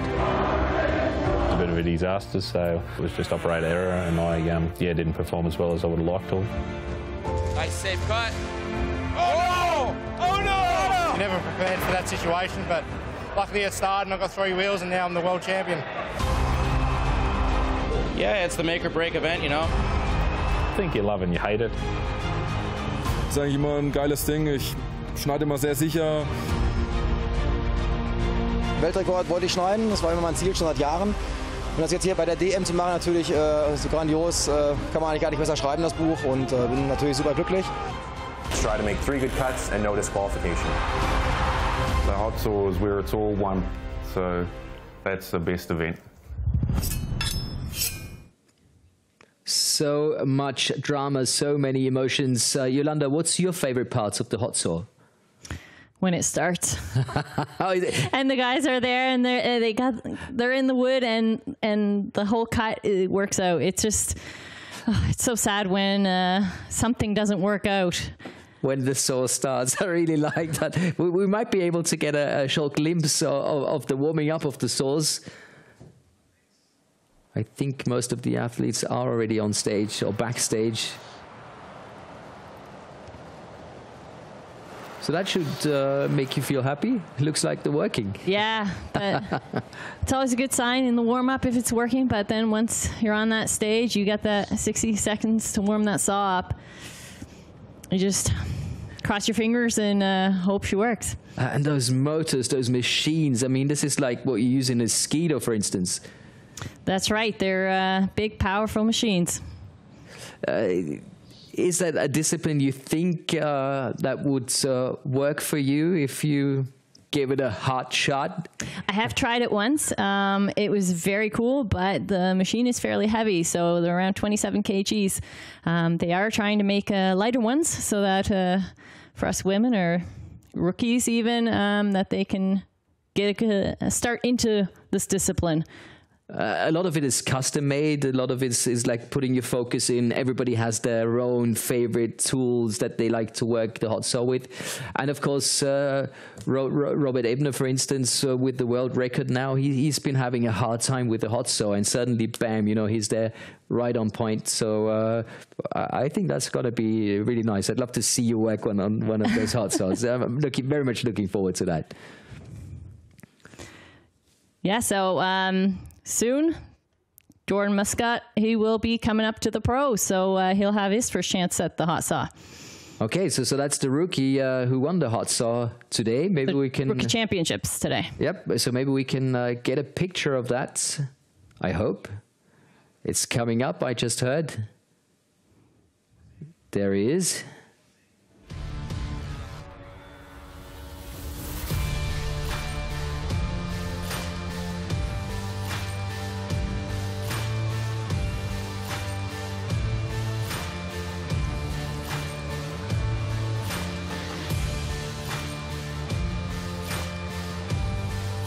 So he was the champion in 2019. Second place, sorry, in 2019. So he is 24 years old, so 95 kg, so he's a big boy. And he has returned in style in 2021, winning the rookie competition. That's impressive. That's right. He had a good go. He won most of the disciplines.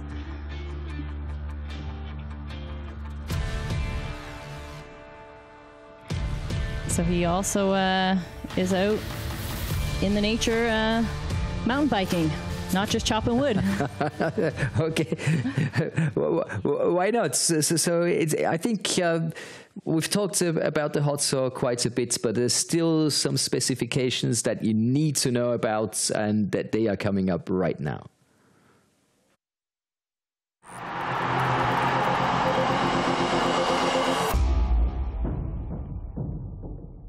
These custom, handmade, race-tuned machines are built for maximum power and precision and to cut the wood as fast as possible in a competition. They are built with a 60 to 80 horsepower single-cylinder two-stroke engine, often taken from a snowmobile or high-powered motorbike. The hot saw can weigh up to 30 kilograms and its chain rotates at over 250 kilometers an hour. The cost of a competition hot saw used in STIHL Timbersports is upward of 6,000 euros. Hot saw. For the hot saw, power saws are called into action and the athletes have a space of 15 centimeters to cut 3 complete discs off a 46 centimeter thick wooden block. Jumping the start or cutting over the line will result in a disqualification. It's all down to the hot saw, and here's the starting order for the final 3 heats. Heat 1, Joseph Groom and Terryhoff. Heat 2, Johnny Lewis and Tom Redmond. And in Heat 3, Glenn Pendlington and Elgin Pugh. Troy Mannering, we are ready to rock and roll. Hopefully you are too. Oh yeah, I was born ready for this particular discipline. You know, I don't want to call myself a gas head, but you can't not like the noise and the fumes and the smell from these things. Okay, so it's pretty awesome. Warm up your saw. All right, so they'll have a chance to warm up these saws. This is a risky moment for these guys. You want to make sure these saws are running and running clean, but not overheating before it's time to start them for the actual competition.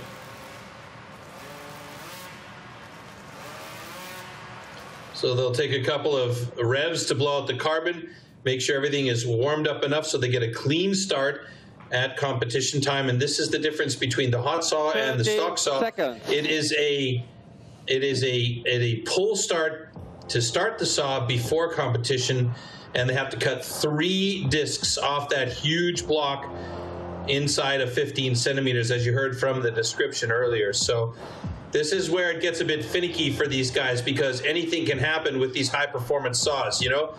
Most of the guys will know their saws inside and out. They'll have a routine, as you see what's happening here. Lots of buttons and levers and making sure everything's in exactly the right position. And these guys will all be well-practiced in their routine. Here we go. 3, 2, 1, go!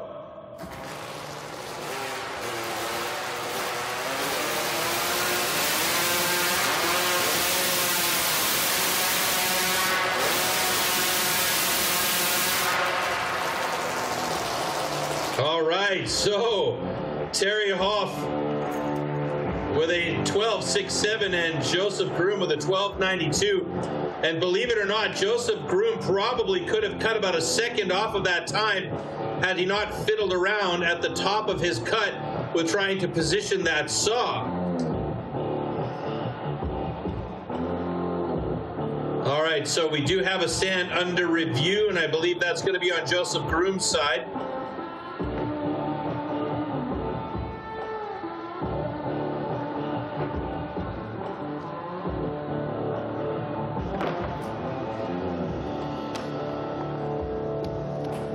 Okay, unfortunately we have a disqualification for an incomplete cookie. However, this cut is good. Okay, so Joseph Groom gets a DQ for an incomplete cookie, and I think that might have been the first cookie that he had. And yeah, having a quick discussion with Bart Janssen about it. Hey, it was only this much, man. Come on, give me a break. But unfortunately for Joseph Groom, it is a DQ in rounds number 3.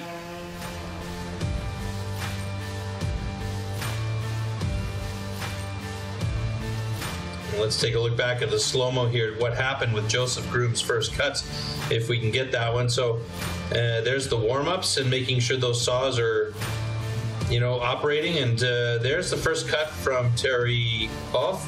Now here's where it fumbled around with Joseph. That would have been incomplete. He started again and then had to start one more time. Now, let's not forget that saw is wiggling around like crazy. It's 27 to 35 kilos. There's a ton of machinery moving in there. There's a lot of action, and you've got to navigate that saw inside of this 15-centimeter thing. I mean, that is just insane. And I believe it was his second cookie, actually, that was the problem. You can see the tip of the blade disappears in, then it twists off and rolls away, and that was the cookie that was missing the piece. So, yeah, that's an unfortunate situation for Joseph Broome, getting a DQ in the last discipline, and our next heat comes up onto the deck. And that's going to be Johnny Lewis up against Tom Redmond. Tom Redmond's been a really great surprise to today's event in the competition, as he has just gone from strength to strength here and continues to surprise everybody.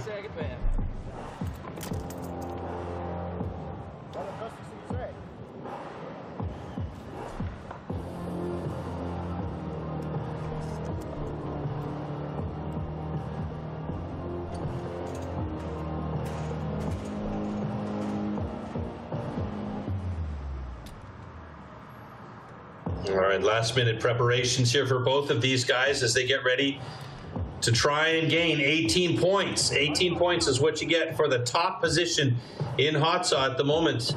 Terryhoff with 12.57 seconds is the man holding on to those 18 points. But we have this heat coming up between Johnny Lewis and Tom Redmond to determine if that might change.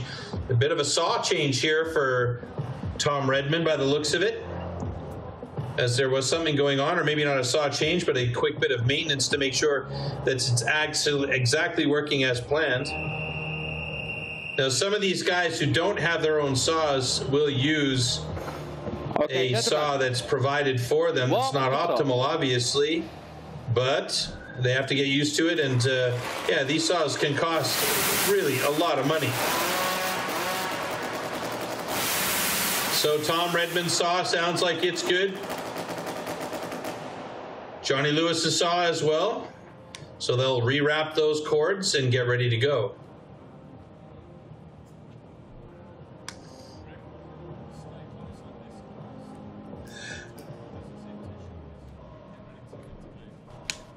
"30 seconds.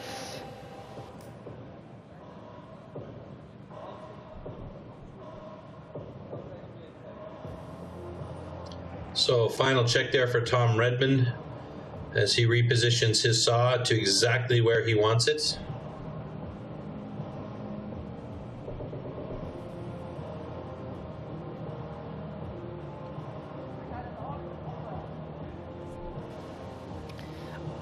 Athletes ready. Stand to your timber. 3, 2, 1, go.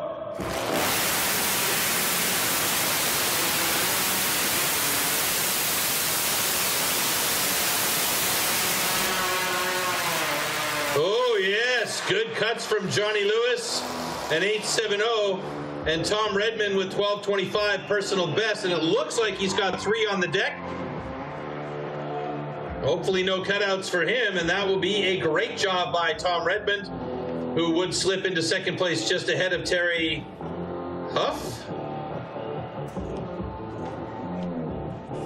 And that smile says it all right there. But Johnny Lewis with a great time of 8.61. Okay, congratulations. Both cuts are good. So no matter what happens today, Tom Redmond can be proud of how he performed, and he can walk off that stage, take a deep breath, and think about the beer that he's going to enjoy in the pub later on. We'll take a look back at the preparation for these guys getting the saw started. 2 different styles of saw here too as well. You can see the foot on that saw sets it a lot higher. That means the actual lift to get it going onto the block is going to be a lot shorter, and that's just you know, a little bit of a pause there to set it up. But then once he's got his position, Tom Redmond gets 3 nice clean cookies, and meanwhile Johnny Lewis just ripping through him over there. Must be the yellow in that saw blade. Good job for an 8.61 for Johnny Lewis and a 12.13 for Tom Redmond.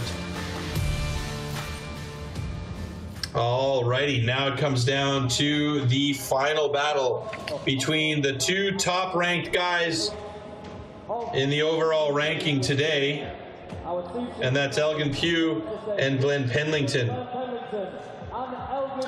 Glenn Pendlington currently, after this last heat, is sitting in 4th place, with Elgin Pugh sitting in 2nd. So Elgin, as you heard earlier on, when the math master Marcus said he only has to have a 4th place in order to take the top spot, he's got to think about this, though. In the competitive spirit of things, he wants to have a better time than Johnny Lewis, which is an 8.61. However, Elgin Pugh's best time is a 7.47, so that's possible. Okay, gentlemen, warm up your saw.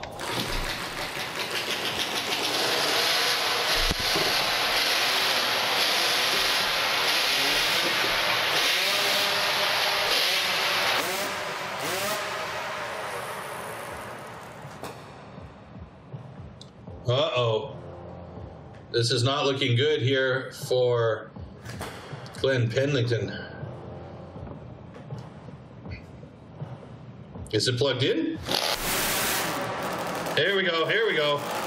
That's got it. And he's got to wait to make sure that saw is, yeah, good and warm and not overdo it, though. Boy, that came in tight, though. Boy, oh boy, oh boy.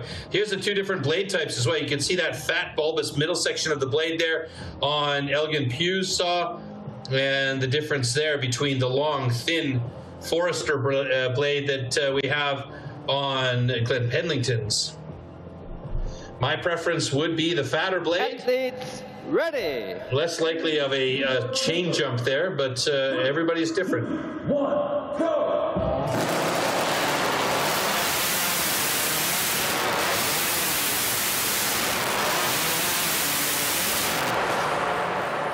Whoa! 8.46 for Elgin Pugh, 8.86 for Glenn Pendlington. That means Elgin Pugh, top spot in the hot saw, and should take over top spot in the overall, meaning he will retain his British Championship title. And that will mark him for his 6th title. Unbelievable. So there you go, 3 times just above the 8-second mark. Glenn Pendlington with an 8.73, Johnny Lewis with an 8.61, and Elgin Pugh with an 8.42. Glenn Pendlington, by the way, that was a personal best for him. Tom Redmond and Terryhoff both had personal bests as well. And unfortunately, Joseph Groom had a DQ on his cuts as we take a look back at the final preparations for this last heat between Glenn and Elgin. Now, it was a bit of a stress moment there for Glenn as he couldn't get his saw started. I was starting to wonder, boy, oh boy, that's going to be trouble for him. But then it finally jumped and he got it going. So that must have been a huge relief for him. And you can see there, both of them, a brief pause before they started their cutting, but the flow was just a little bit better by Elgin. Nice entry though, and good clean cookies for both of these guys. Nice job.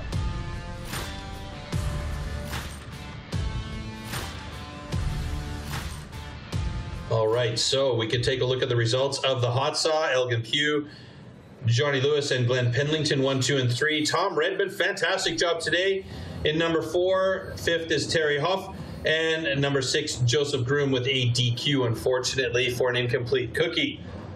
And if we take a look at the overall standings, yeah, it's pretty clear how that's going to turn out, because Elgin Pugh being on top with 81 points. Take a look at this.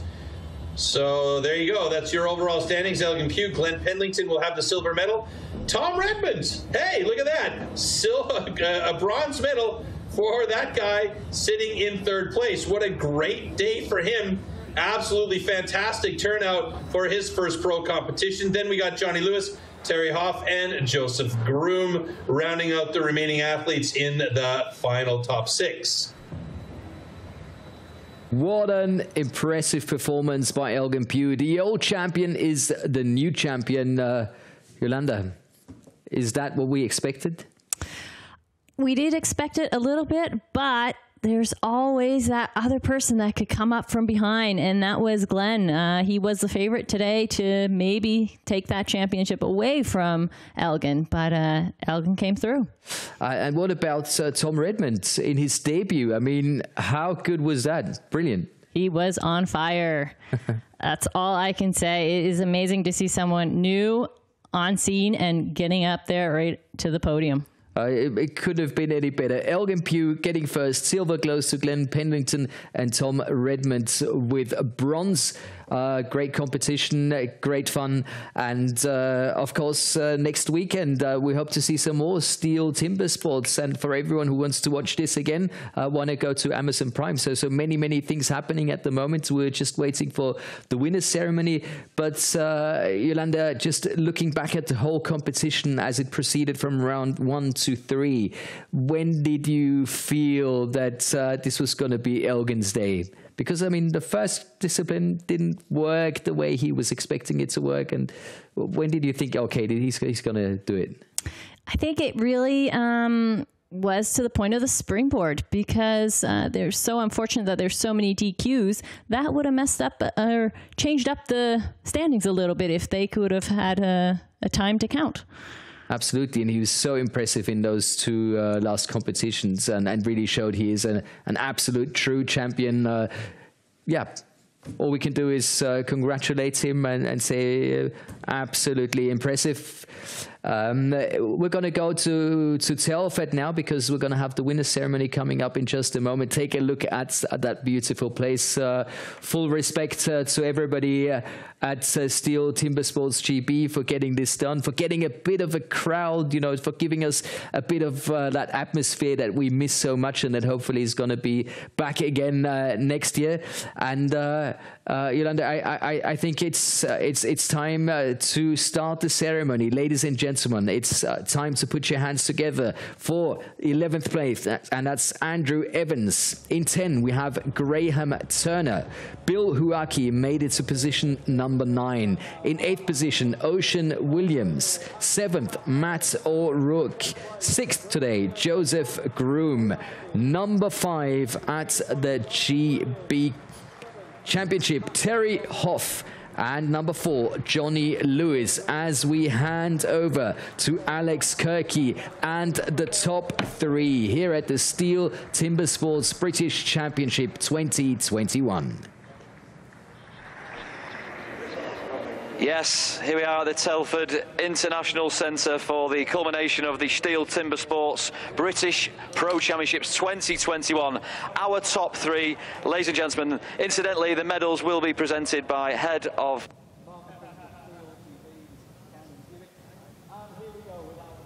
three this afternoon. In 3rd place with a massive 57 points. Please give it up for Tom Redmond.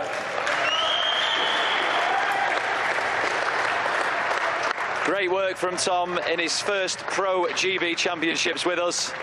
Big future ahead. Our runner-up this afternoon with 67 points. Please give it up for Glenn Pendlington.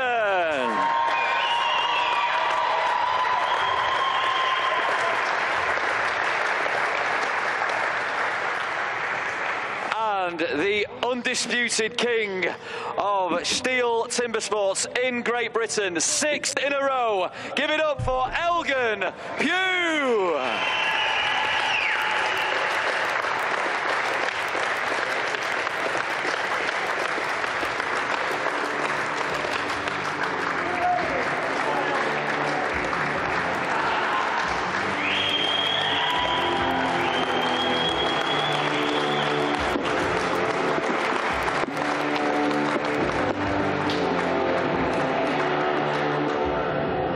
Once again, your GB champion, Elgin Pugh.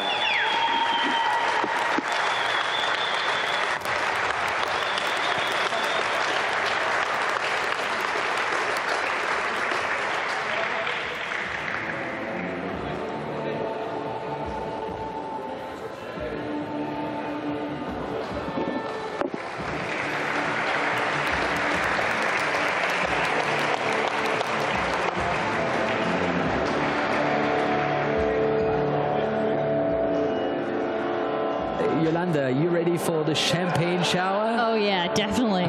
Wishing I was there. Well, who wouldn't? That was a really great competition. This afternoon at the Telford International Centre. Big round of applause also for our technical officials and judges who made this event run so smoothly. Absolutely. As well as all our backroom Great job, staff. Telford. Great job.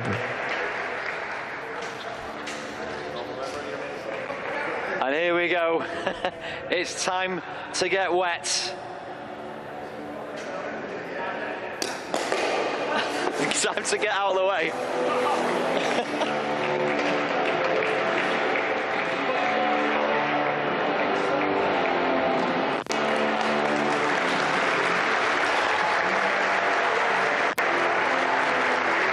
Great work, one and all.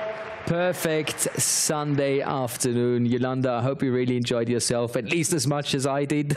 I loved it. It was awesome. And then hopefully Alex is going to talk to the champion. Back to Telford, back to the interview with the reigning champion. Here is, hopefully, Alex with the one and only Mr. Pugh. Okay, we're going to grab the champ. Come here, champ, please. Going to talk to your adoring public out in the wide, wide world. Come here, man. We can do it on stage. 6 times, Elgin. I can't believe I'm saying this. You mustn't believe it yourself. Yeah, extremely happy. You know, not competed for so long. You know, it was pretty tough and close at times, but you know, just I think experience paid off. Just kept it steady, didn't do anything silly. So I talked to you shortly before that last event, the hot sauna, and I just saw that steely determination you're right to get the job done. You weren't even thinking about coming 4th or 5th and seeing it through gently. You wanted to win. Yeah, I wanted to win. You know, I wasn't going to try and break any records, but, you know, also went for a decent cut. But, you know, I think it was good enough. That's the important thing. Jets have a break now. What's next? Well, no break, unfortunately. I'm off to Switzerland next weekend to the European Trophy. So just when I thought a break would be nice, back on the training when I get home, and so back to it. What are you going to do with all your medals and your trophies? You building a cabinet? Nah, I just look at them. Every time I need to go training, I have a look at them. Yeah. Give me some motivation. I like that. Elgin, thanks very much. Congratulations once again. You are our 6 times champ. Fantastic work. I take my hat off to you. Everybody here at the Telford International Centre does. You're a true champ. Thank you very much. Ladies and gentlemen, Elgin Pugh, today's champion 2021. Even with a year out, the man just keeps delivering on and on. Thanks very much, Elgin. Thanks very much, everyone back in the studio in Munich, for being with us here today in Telford. We've had a fantastic time. You guys were brilliant in Telford. Thanks so much. 6 times, Yolanda. Yeah. That is Unreal. more than impressive. Absolutely. Congratulations. A great job by everyone. And of course, for us, it's time to say goodbye, but only with the pictures of the day. And there's quite a number of them. Yes, you are right. So enjoy. Pictures of the days coming up. And Yolanda and me are out. Bye-bye. Hopefully see you Bye-bye, everyone. soon.